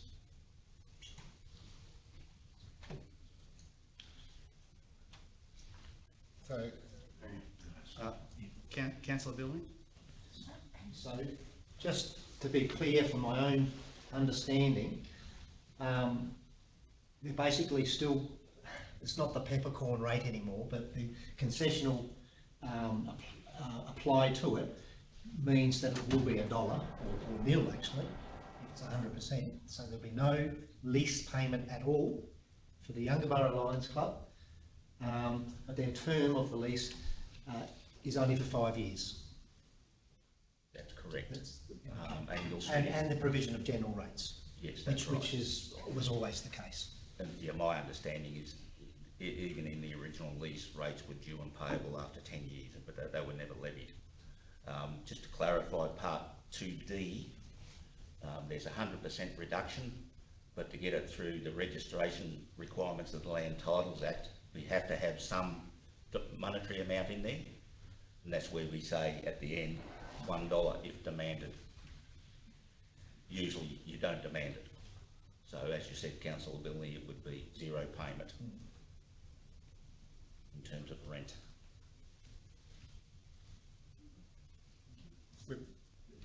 Councillor Cardew? with regards to the general rate, as you know, there's no valuation on the land at the moment. And when that is determined, council has the opportunity to levy the rate for a particular levy as it sees fit, my understanding. Through you again, Mr. Mayor, not as you see fit, but there's a couple of options available for rating. You can create a category that sets the rate in $1 and a minimum rate. So that's one way of doing it. Or you can look at a concession policy for rates to actually levy full amount, but then provide a concession. Mr. There's Mayor, arguments for and against those, but they'll be dealt with as part of the budget process. yeah. Councillor Cardew. Yeah, look, I just want to make it quite clear that the circumstances of the Youngborough Lions is very, very unique in my mind. What they do, what they provide at no cost to their patients or whoever, or families who have, need palliative care equipment, it's unique, and that's the reason I'm putting these amendments up, because they have a unique situation. So it's, and we need to be able to address that, so that's my main reason for doing this. Thanks, Councillor Cardew. Councillor Hodge. I'll second his amendment motion. Councillor Hodge is seconding. Would anyone else like to talk to the amended motion that's up? Councillor Clifton. Not, if I may, not talk to the motion, but clarify with the CEO. It's not possible. You were talking about a rate, levying a rate. That can't be done until the next budget. We can't levy rates and create a new category in an interim basis, can we? We rely on receiving advice from DNRME about the land valuation, and there are provisions to begin levying that rate from the time that valuation is received, is my understanding. The General Manager might have more information on that. Through the Mayor, that's correct. So once a lease is registered, the part of the process that gets the valuation and it becoming a rateable property happens when the lease is registered.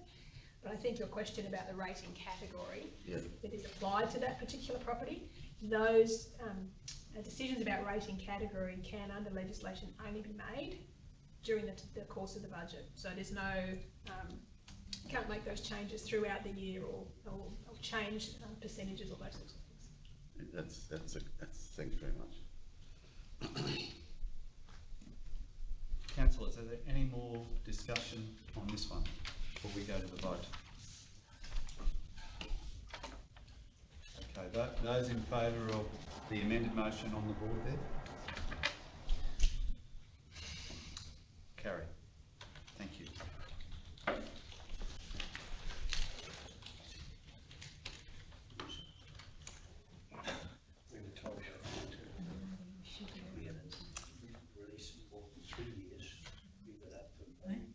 Could I ask that we go to item 10.1? We'll return back to our original agenda.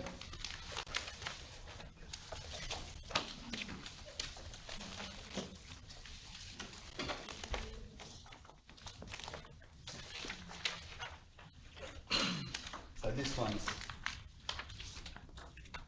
one's quite straightforward, councillors.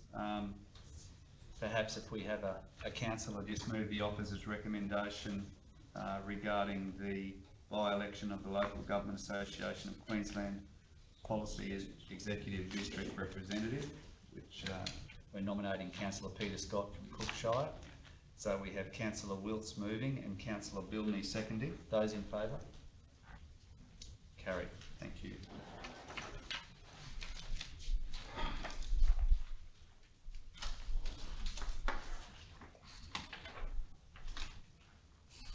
Okay, item 10.2, acceptable request guidelines.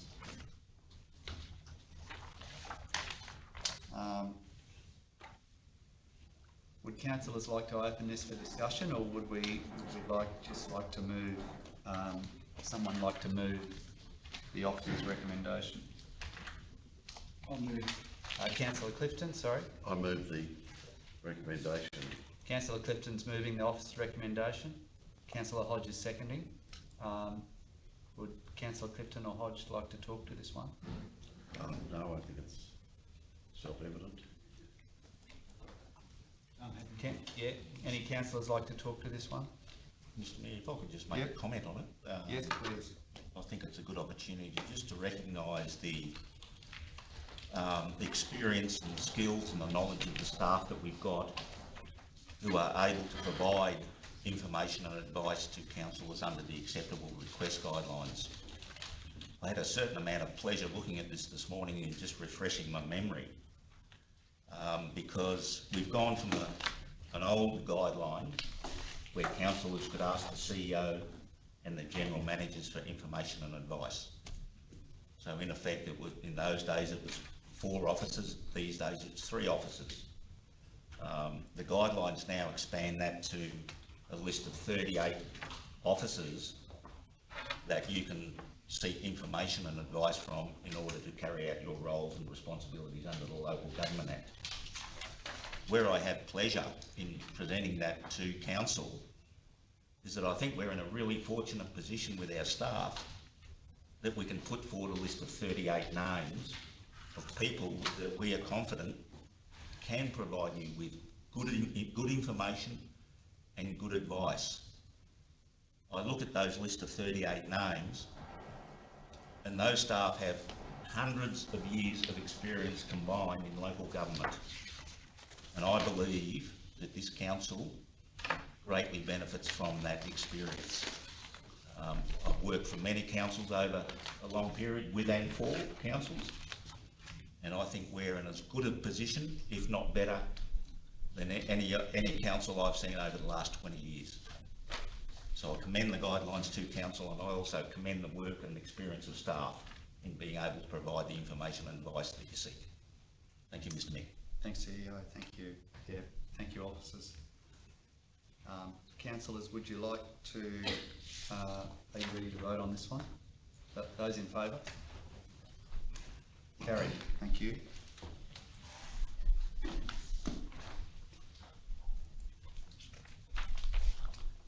Item 11.1, under infrastructure and planning.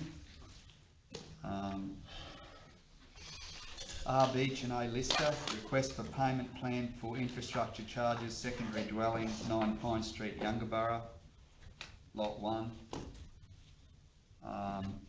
Do we have a mover for the officer's recommendation?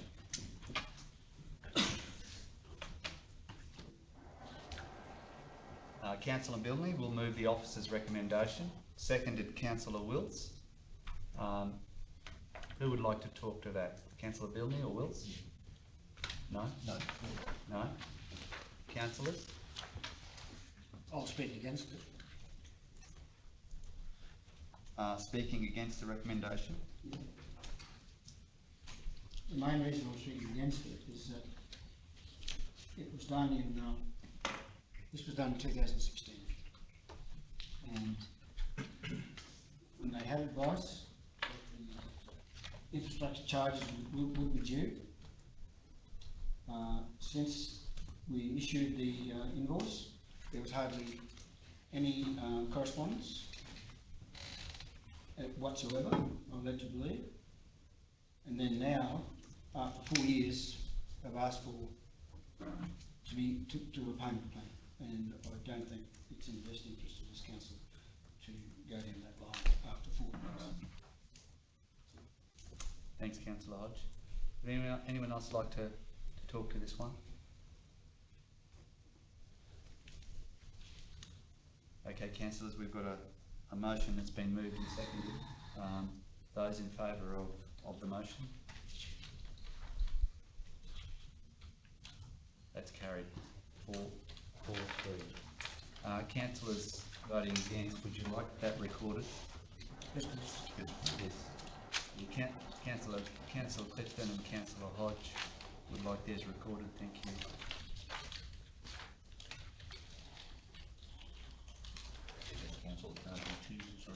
Yeah, well, Councillor Hodge didn't say that he... Yeah, no, I don't want it. Yeah. It was up on the board, that's all. Yeah.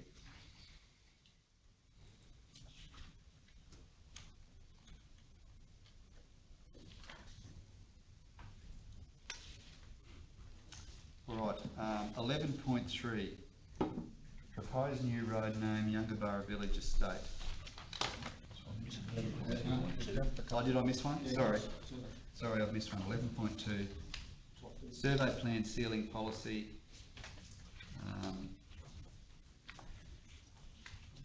Would a councillor like to move the officer's recommendation, or would we, yeah, Councillor Cardew? and seconded Councillor Hayden. Councillor Cardew or Hayden, would you like to talk? Councillor yes. Cardew? Yeah, I'm happy with the officer's recommendation as it stands. Thank you. Councillor Hayden, would you like to talk to that? No? Anyone else like to talk? Those in favour of the officer's recommendation? Thank you. Carried 7-0.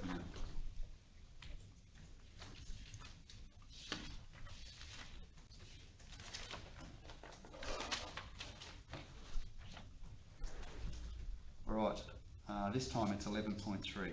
Proposed new road name, Yungaburra Village Estate. Could I ask that we receive this report and open it for discussion? Councillor Clifton and Councillor Bilney. Thank you. Councillor Clifton or Bilney, would you like to talk to this one? Yes, Mr Mayor, if I may. Rankins chose Walker. I know that there is a Walker Street in Walkerman, but that's a long way. It's from a lakeside. I think so. I don't think if that's the only reason for not using Walker rather than suggesting Morgan. I'd like to see the recommendation changed to include Walker rather than Morgan. I don't think the fact that there's a Walker in Walkerman is very good. Very good, thank you. Councillors?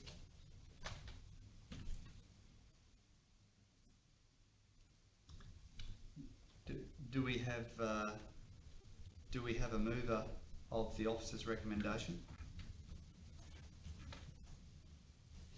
Councillor Bilney, moving. Councillor Hayden, seconding. Would you like to talk to that, Councillor Bilney? No, I think it's the officer's recommendations concise enough. Okay. And the reasoning's fair, so. Okay. Councillor Hayden, do you like to talk? Yep.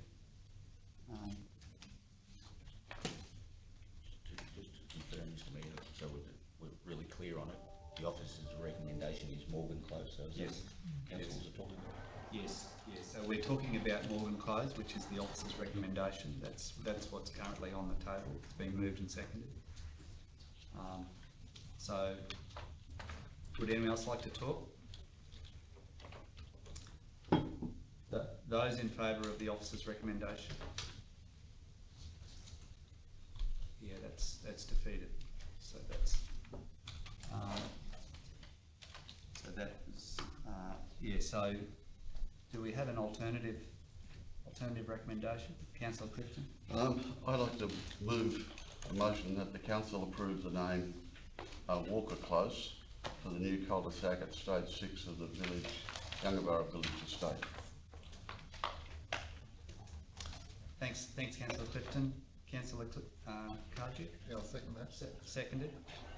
So Councillor Clifton's alternative motion is to go to Walker. That's been seconded by Councillor Cardew. Would anyone else like to talk to that?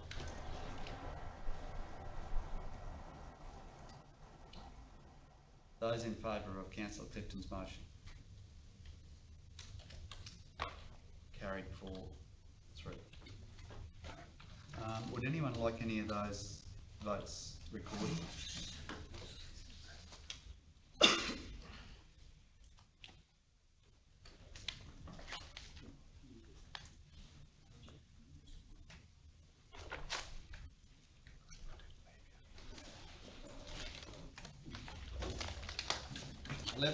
.5 Lakeside Motor Inn and Caravan Park. Could I have a councillor to receive the report and open it for discussion? Councillor Clifton, seconded Councillor Wilts. Councillor Clifton or Wilts, would you like to start the conversation on this one?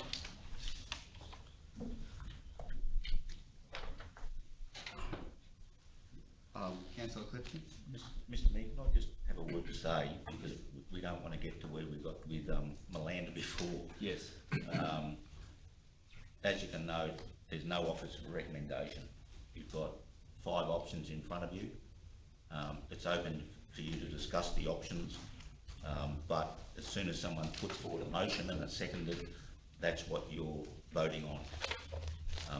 Once this is open to discussion, you're discussing the 5 options, but we can't get to a stage like before where there's a particular option chosen, and then after the fact, we wanted to look at an amalgam of options. So just let's be really clear, have the discussion, but once the motion's put forward to consider, that's got to be decided first.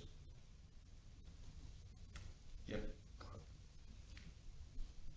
Thank you, councillors. Yes. Councillor Clifton, and then we'll go to you, Councillor Hodge. Different to Malanda, but similar to Malanda in that the caravan park, this caravan park continues to make a loss for us. Costs all of the ratepayers much less than the other one, but still costs the ratepayers significantly over the years. I don't support option 1 or option 2. I don't support option 4 or 5. I believe option 3 is the way to go, as it was with Malanda. Throw it to the commercial market to see what it can do. The Tinnaburra Peninsula is probably the most valuable piece of land, hectare by hectare, in the whole of our region. We can't continue to load the taxpayer with losses on a piece of land that we're using in there. So I support option 3. The sooner we can do it, the better. Thanks, Councillor Clifton. Councillor Hodge. Yeah, well, I probably concur with Councillor Clifton and the majority that option 3 is probably a practicable one.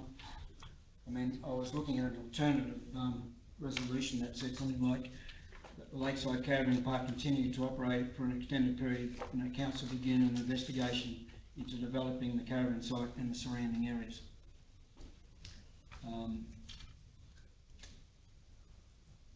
That's probably my most, what I'd like to do. Whether I'll test it and test. I'd like to move that motion, see if someone will second it. Just to me, thinking on our feet, would it be wise, and I know Councillor Hodge asked me about this yesterday, but looking at the way it's gone today with the discussion, is it worth considering moving that as option 6 to throw into the mix with the discussion? Councillor Hodge? Yes, I'd be happy with that. So do we have that there? Is that it, Jackie? Is it? Option 6. Thank you. And I'll read it out for the benefit of everyone, that the Lakeside Caravan Park continue to operate for an extended period, and that council begin an investigation into developing the caravan site and surrounding area. Option 6. Councillor Bill. Through the chair, very much like the Malanda Falls Caravan Park, my reasoning is similar. I note Malanda had half the town sitting in the public gallery for their support. Can we consider option 7, which would be to propose a recommendation to consider option 2 and 3 co-jointly and provide a report to council for further consideration at a later date?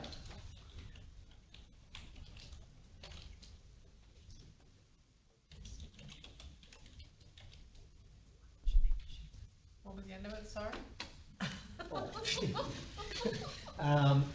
Propose a recommendation to consider option 2 and 3 co-jointly and provide a report to council for further consideration at a later date.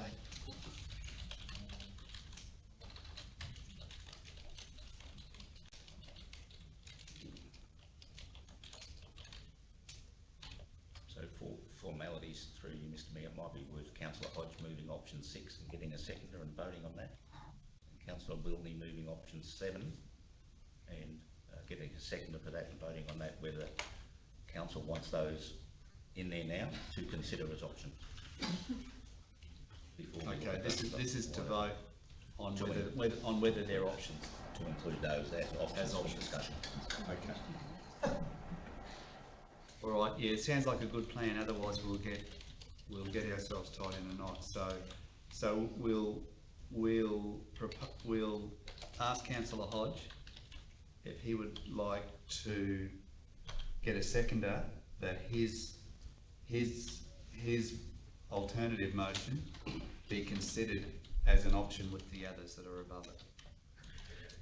So, Ask someone to second it. so we have a seconder for Councillor Hodge's option to be considered with the others. Councillor Cardew is seconding. So those in favour.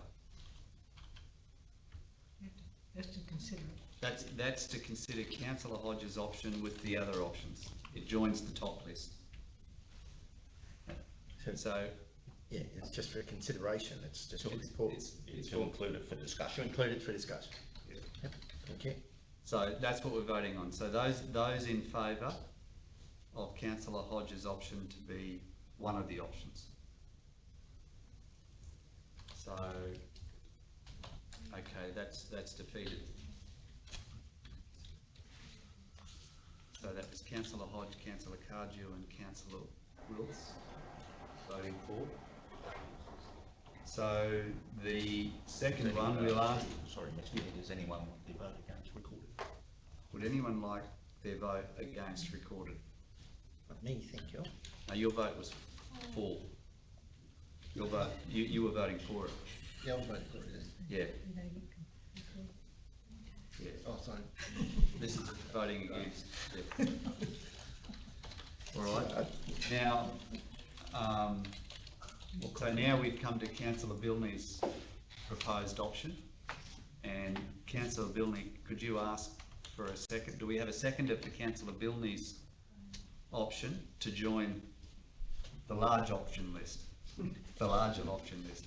Councillor Wills. So we've got a mover and a seconder for Councillor Bilney's option that, 2 and 3 be considered further by council over time, for that to be part of all of the options that are above it. Those in favour of Councillor Bilney's option? 1, 2, 3. That's defeated.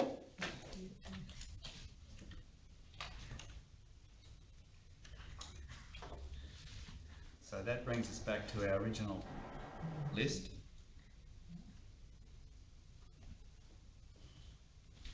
Do we have Councillor Clifton? I move to continue the lakeside motor inn and caravan park service by leasing the land and buildings from commercial park operator under a lease agreement. Option 3? Option 3.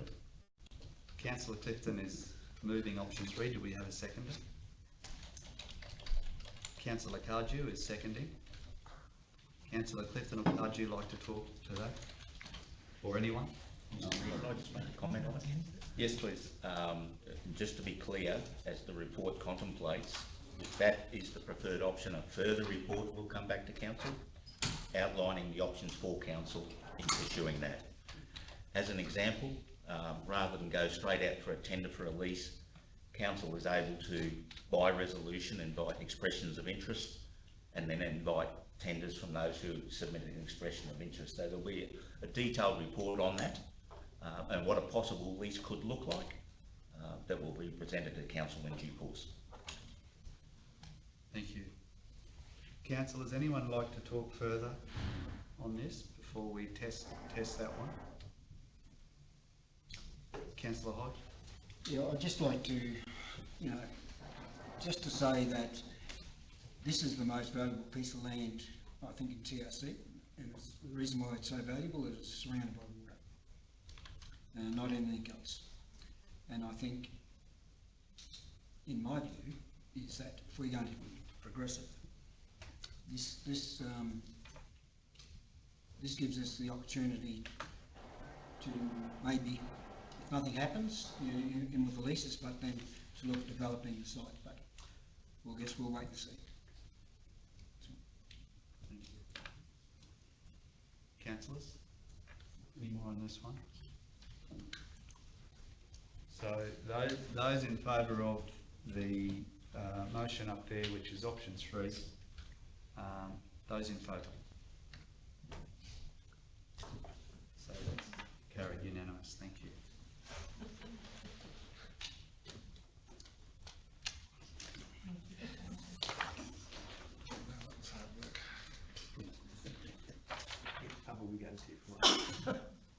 Item 12.1, financial report for October 2020. Would a councillor like to move the financial report? Councillor Hodge, seconded Councillor Bilney. Councillor Hodge or Bilney like to talk? No, I'm happy with the report as it is at the moment, thank you. Erica's still here? Yes. Sorry. Erica, would you like to say some words to this one? Just at this point, we're several months into the financial year now, and as the report shows, that we are on track quite well compared to our budget expectations for the year to date results. So it is quite a good, very good result. One of the following reports is with regards to budget review. That's around capital. Our operational activities are travelling as expected. There is quite a bit of detail in this report, so I trust councillors and the community are provided with open and transparent information with regards to our local spend and all of those other initiatives. And happy to take any questions. Any questions, councillors? Councillor Cardew? I just got some questions in regards to the purchasing orders and things. Firstly, I just want to say that I'd like to commend all the staff who are trying to comply with our local wide purchasing policy. It's clearly reflected in the table on page 172, whereas we're up to 61% local wide. It's increasing every month by the look of this, so very, very happy about that. I just have a couple of questions in regards to some of the purchases. I'm just going to find them again now, if you can just bear with me for a moment. I guess my main one is in relation to the purchase of the skip bins from Correctional Services, Queensland Correctional Services. On page 82, so there was a 30 cubic metre hook lift bin purchased from Queensland Correctional Services. I note from an email I received from the General Manager for Infrastructure is that we had quotes from local businesses. For this particular one, we only had one, but the information that I've received is that in February 2020, there was also purchases made of 4 hook lift bins, and Queensland Correctional Services were the successful tenderer there, with a vast difference in cost. So I note in February 2020, for 4 skip bins, they quoted or got the order for $22,460. In August 2020, there was must have been a tender put out for 2 skip bins for a total cost of $20,189. So within a month, we bought 4 in February for 22,000, 2 in August for 20,000, and the latest one which we're talking about now in October for around 10,000.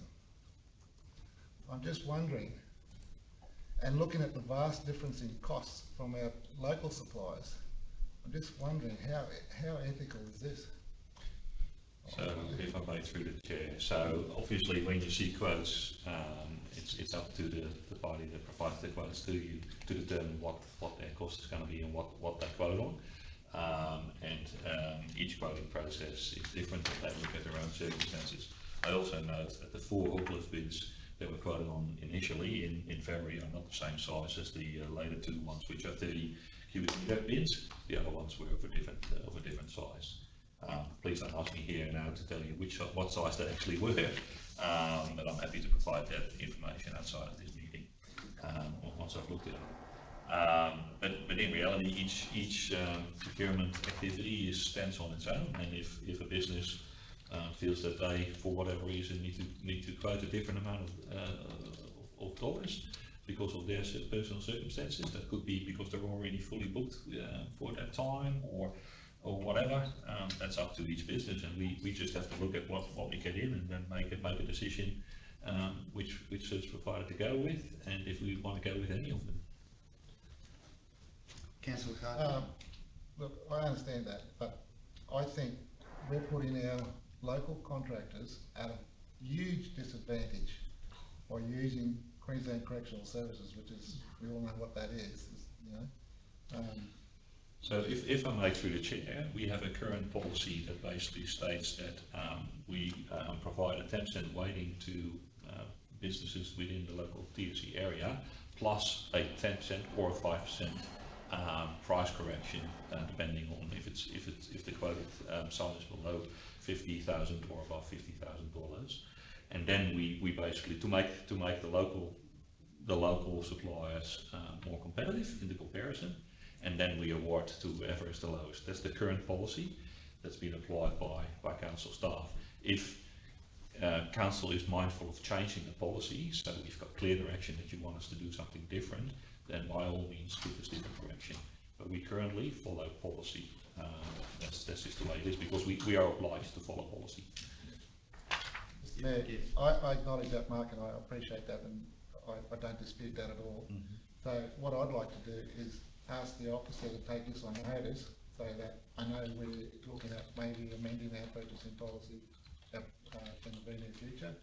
If we could note this and have that full discussion at that time.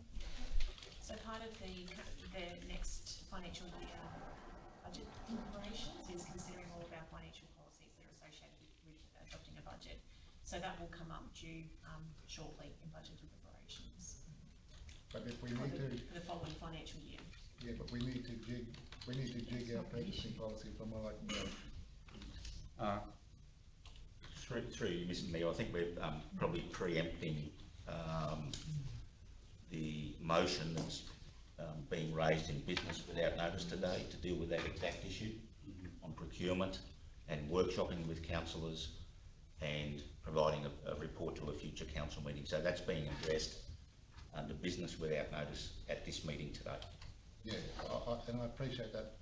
Thanks, Bob. All I want to do is just have it noted so we don't miss it. That's all. That's all I'm asking. Yeah. Through you, Mr. Mayor, I'm sure that councillors won't miss that at the workshop. Not a long time between drinks. Are there any more questions for Erica on this one?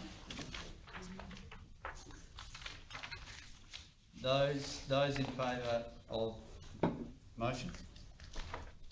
Those in favour? Yep, carried. Thank you.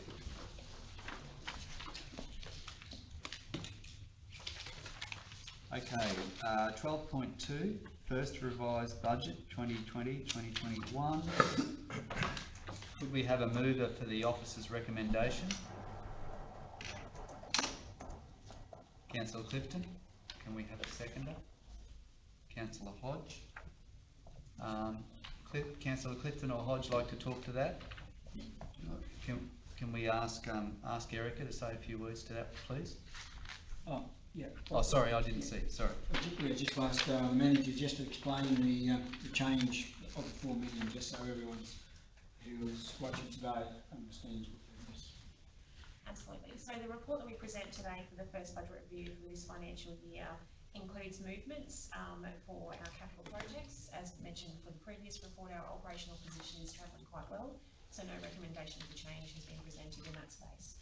From the capital, we have had a few projects that have carried over from previous financial year, and we've made adjustments for those, as well as some of the other change categories of project allocation, deferment, scope change, etc. Some of the scope change, a majority from the financial side, financial point of view, our larger financial projects regarding water have been deferred, which then is associated with the revenue and the grant funding that's associated with these projects. So while we have a reduction for our funding of $4 million proposed, this is a deferment of that funding. We will continue with those projects, we just won't reach the required milestones within this financial year. So we're still on track to receive that money, just not in the current financial year. But just for this, the 2021, we're making that reduction now to reflect when we're expecting to receive those funds. Thank you. Councillor Hayden. So just so I know, the Road State Integrated Water Supply that has been reduced by $3,995 will definitely be guaranteed to be back on the list in 21-22 because it's been 2 years now being deferred. Yes, so it hasn't moved off the list, it's still within the list, the time frame has changed. I'll remember that one. Councillors, any more questions for Erica on this one? Okay, those in favour of the first revised budget? Carried, thank you. Item 12.3, Procurement Policy 2020-21 update. Do we have a mover of the policy? Councillor Bilney. Do we have a seconder? Councillor Wills. Would either of you? Yeah, Councillor Bilney, thank you. Yeah, through the chair. Erica, just for my own understanding, so I've got it very clear, can I just ask a couple of questions, please? First one is, can you explain the difference in process between the quote and the sealed quote process, firstly? And secondly, can you also advise me about who and how is invited to quote? Okay, so the difference between just the normal quote process and a sealed quote process is essentially the system that you apply the process through. For just a standing quote, you are able to call, email, write, whatever the method you choose to contact suppliers and ask them to quote and provide them with the relevant scope of the job that you require. Through either vendor panel, and we do also have another system, an avenue called Tenderlink. We provide all of the details of what we require for that goods or service within the system, and then through the system we invite members or suppliers who are identified to be able to supply that service to quote. The main difference with that is obviously just the system application.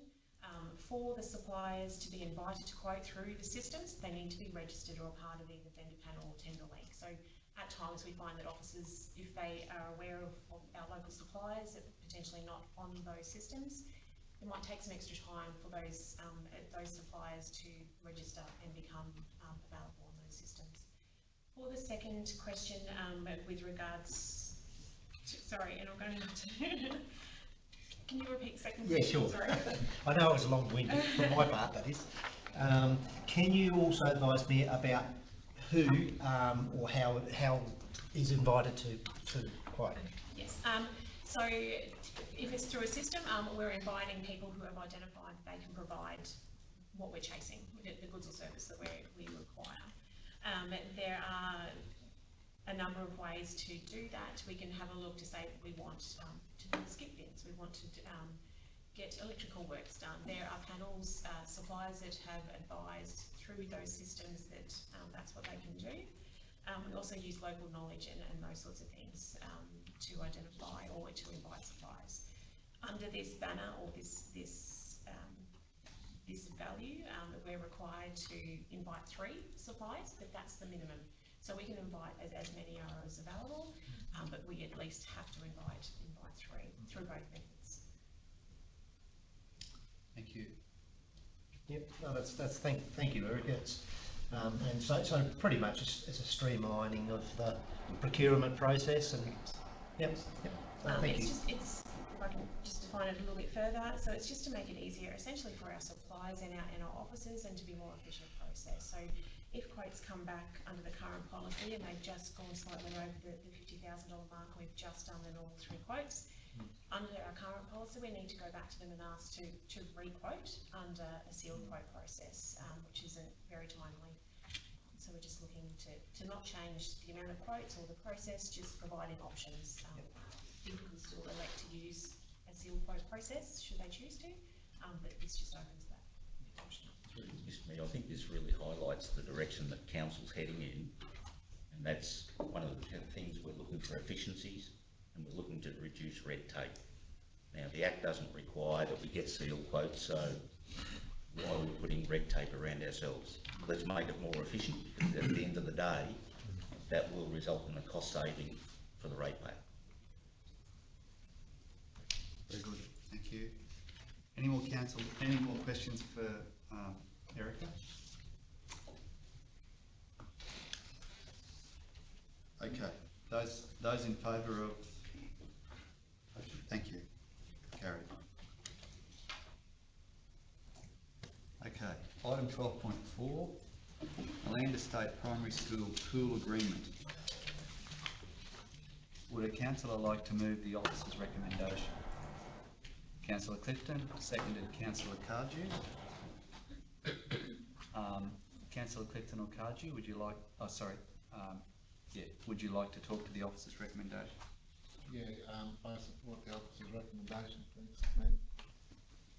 Yes.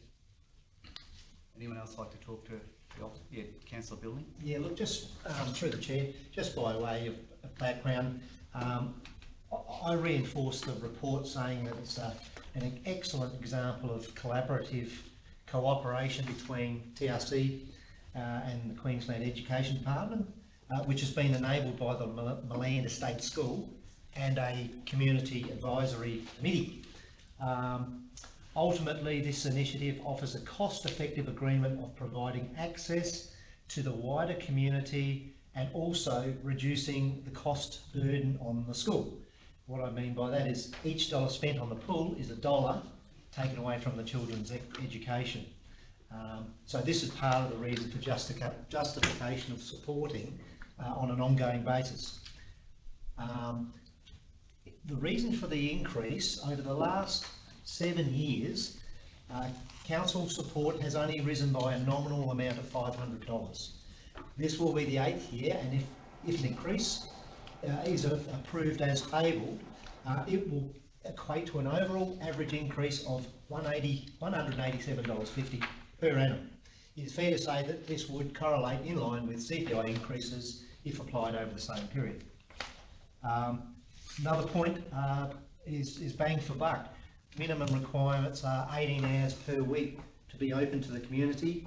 The current lessee that's recently been given the opportunity to run the pool is averaging 26 hours per week, 6 days per week. So we're getting far more bang for our buck, in my opinion. And I unreservedly support the continued collaboration for the community's benefit as recommended in the report. Very good, thank you, Councillor Billney. Anyone else like to talk to this one, councillors? Not today, that's fine. Okay, those in favour? Carried, thank you. 12.5, adoption of the annual report 2019-2020. Do we have a mover of the annual report? Councillor like to move. Councillor Hodge is moving. Do we have a seconder? Councillor Wilts. Councillor Hodge or Wilts like to talk to that? No, I'll just take it as everyone has read it, so yeah, I'm very happy with it. Councillor Wilts, yeah. I'm happy with it. Recommendation. Send the report. Okay. There's only one comment I'd make. Yeah, Councillor Clifton. Yeah, brush your hair next time. That was a good hair day. That was a good hair day. I had that Santa hat on before. I think I did. And no blue green. That's it. Through you, Mr Mayor, I'm not sure the comb would get through the gel, councillor Clifton. Yeah, thank you. All right, those in favour? Carried, thank you. What's a comb? Well said, Bernie. I'm heading that way, councillor. 12. Be with you directly. 12.6, Local Government Regulation 2012, Delegation of Statutory Powers. Do we have a mover of the officer's recommendation? Councillor Cardew and Councillor Wilts seconding. Would anyone like to talk to that? Councillor Cardew? Yeah, I'm happy with the recommendation as it is. No, happy with it. Okay. Anyone else like to talk to this? Those in favour? Carried. Thank you. 12.7, Tenure and Land Use Policy. Could we have a mover to receive the report and open it for discussion? Yeah, Councillor Bilney, and a seconder. Councillor Clifton. Councillor Bilney, would you like to talk to that one? Yes, I would. Thank you through the chair. Upon reflection of this policy, I believe that the financial impost on community organisations to be severe and does not reflect Council's objectives in my view. The intent of this document should be to provide a certainty in the policy, which will in turn provide the necessary direction to staff. The maximum concessions available, which is the 50% in this proposal, I consider to be unrealistic and unachievable. I will therefore be seeking a motion from Council to defer consideration of this report to a future meeting. This will allow councillors further opportunity to workshop the policy to ensure consistency, equitable and financial feasibility to all within the community. I could not, in all good conscience, support this policy not knowing or understanding the ramifications better. Thank you. Can I just make a comment so we can clarify an issue here? Yes, please. I just want to confirm in public that this draft policy was the subject of a council workshop. It is not something that has been, the amendments aren't something invented by officers. They've been put forward after reflection by councillors at a workshop, and the amendments reflect the discussions and the direction by council at the workshop. If council doesn't want to or needs further information or is not sure of the effect of these amendments, then it's certainly open to council not to adopt it or defer it, as Councillor Bill is suggesting. But I just really wish to make it clear that these haven't been put forward by officers. Councillor Bilney, and then we'll come to Councillor. Through there, look, I fully support what you say there. That is exactly correct. We did workshop this originally, and the policy was informed through those discussions. I'm not saying that. What I'm saying is, at that time, I didn't really fully understand the ramifications of that decision at the time. So I would like to look at it further so that I do fully understand. Yeah, thank you, through you, Mr Mayor. I certainly not insinuating that that was the intention of any councillor, but there are people listening on live stream and in the gallery, and without that background information, it could be construed that officers have made this up, and this is the first time councillors have seen it. I just want to make sure that this is a collaboration between councillors and staff, and as I said, it's certainly open to council. If there are questions, if you're uncertain about the effect of this, it's really beholden on you to have those further discussions. Thank you. Good day. Sorry, Councillor Cardew. Yeah, thanks, Mayor. Look, I fully support the officer's recommendation. We have workshopped it, and I support the recommendation. And if we do adopt it, and it's, you know, if the policy doesn't work, we as council have the opportunity to change our policy at any time. So I fully support the officer's recommendation to at least give it a go, see what the ramifications are, if any, and then if there are, we can change it at a later date. Thank you. Councillor Clifton, and then you come to Councillor Bilney. Yes, I'd also, thank you, Mr Mayor, I'd like to make the point that this doesn't mean that all our existing arrangements change overnight if we move from to 50%. It means that as existing arrangements with organisations expire, then they're renegotiated. That could happen over a long period of time. If we just, for example, in an arrangement with a club or an organisation for a 5-year term, well, my understanding is that that term remains as it is at the current rate, and the new rate comes in when the new arrangements, when the existing arrangements expire. So the implementation of this new policy of 50% will be progressive according to the circumstances. Thanks, Councillor Clifton. Councillor Bilney. Yeah, look, I'd just like to reinforce the presentation that Ian Beck gave on behalf of the Lions. He certainly mentioned the impacts of the 50% maximum concession and how that would finish them off. I don't think with this type of policy that's the intent we as council are trying to put forward.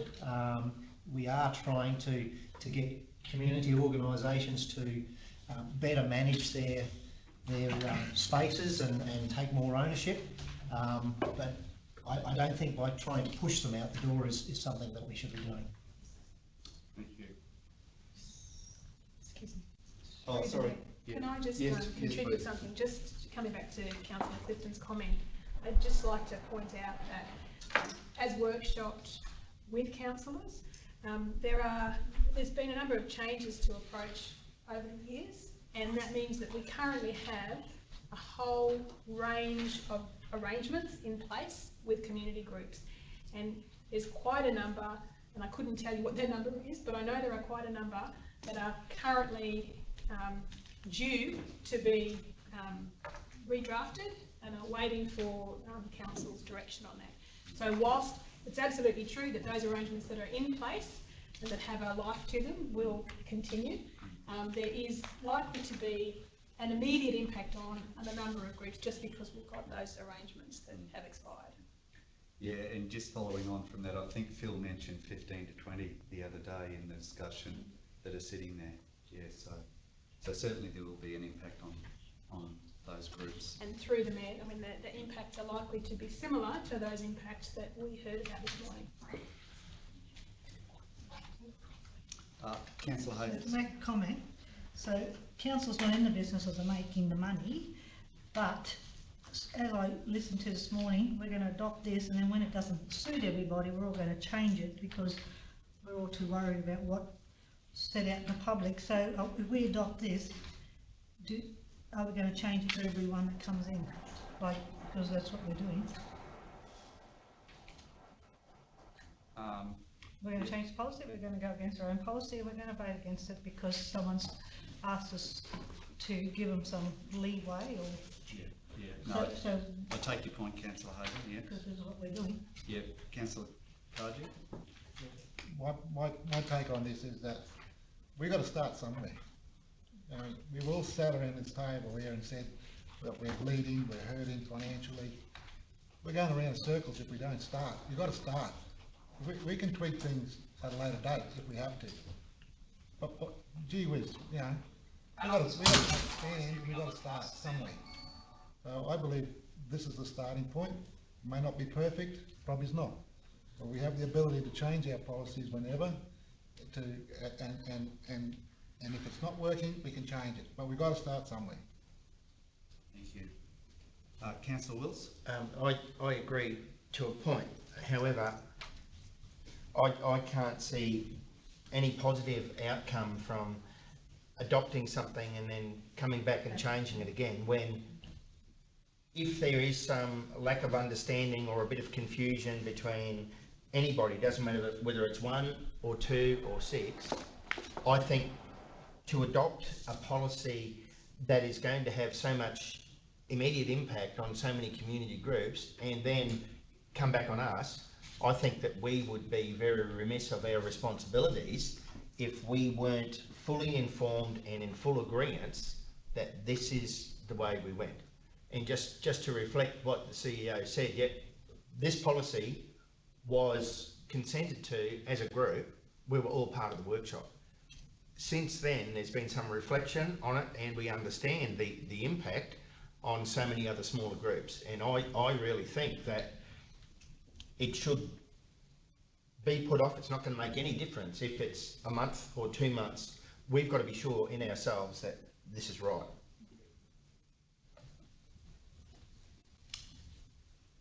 Yep, councillors? Councillor Dillon? Yeah, so therefore, I will be hoping to seek a motion for council to defer consideration of this report to a future meeting.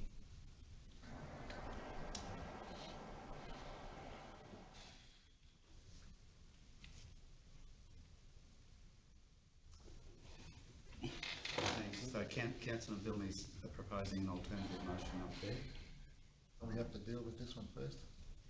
Mr Mayor, I'd say it's not a alternate motion, and this is where we really need to amend our standing order so it's plain and simple. Yeah. What this is it's almost a point of order, just saying let it lie on the table, don't deal with it until council's got further information. So it's not an alternate motion, it's not going against the original motion, it's just saying let's have further time to just consider it. Yeah, that's right. So Councillor Hodge?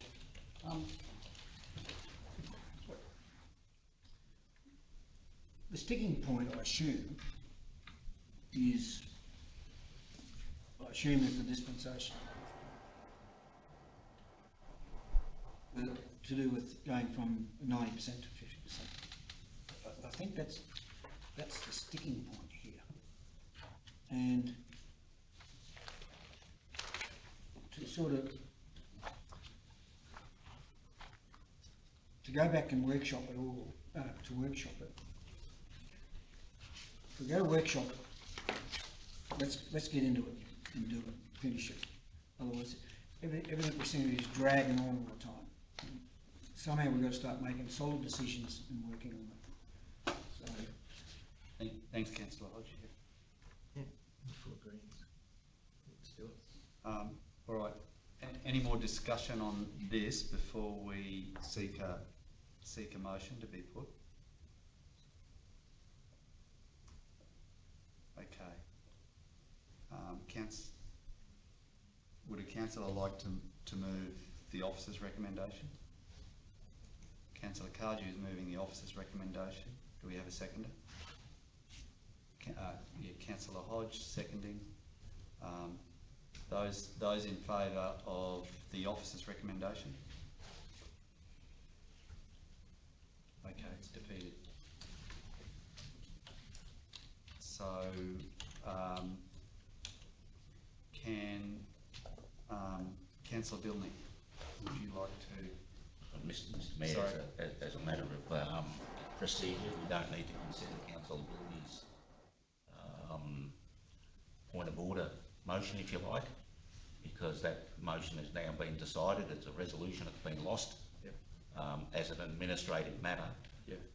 We can hold discussions outside of this place, and if council wants to further workshop and consider the policy, we can do that just as an administrative matter. We don't need a resolution or a motion on that. Yep. Is that okay, Councillor Billy? Does that sound all right? Yes, yes. Further discussion, in my view, is pertinent. Yeah.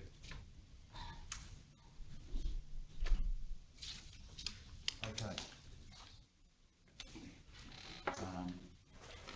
Final one there, we've done 12.8, so we'll go to 12.9. Proposed renewal of trustee lease to Mark Aitken and Anne Aitken as trustee of the Aitken Family Super Fund, Lease 6, Atherton Aerodrome. Do we have a mover of the officer's recommendation? Councillor Hodge, a seconder. Councillor Wills. Would councillor like to talk to that? No, it's just an extension of what is in existence. Those in favour of the officer's recommendation? Carried, thank you.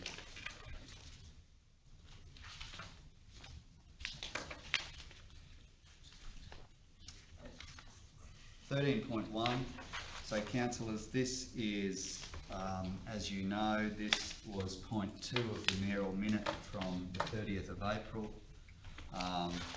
This was about the moratorium on recruitment, this component of the mayoral minute. It was a fit for purpose tool at that time, but it's no longer fit for purpose now. So I'd like to move that we rescind point 2 of the mayoral minute from the 30th of April, and I'm seeking a seconder to do that. Councillor Cardew.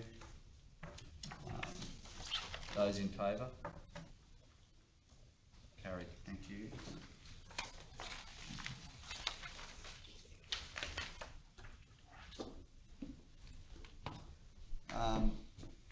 Business without notice.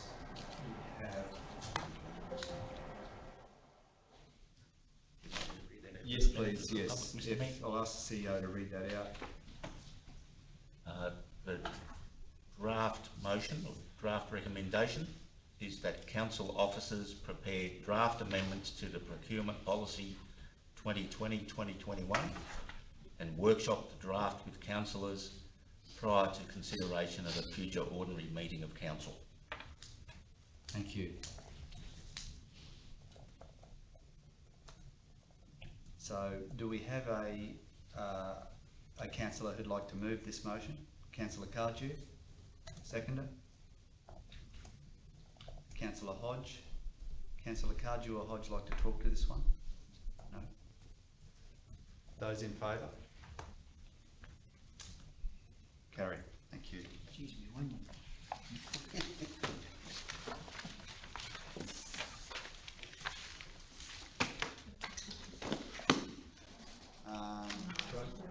Yes. Oh, sorry, Annette. So I have one item. I'd like to make a statement in the business without notice. So I personally would like to say something about the article in last week's paper, The Express, Council Takes Control. This article undermines the work of our staff. Staff have followed council policies with good intent. I am disappointed that this is not reflected in the paper. Councillors are about policies and process and achieving desired outcomes, and these have been overruled. That's what I'd like to say. Thank you, Councillor Hodge. Do we have any more business without notice?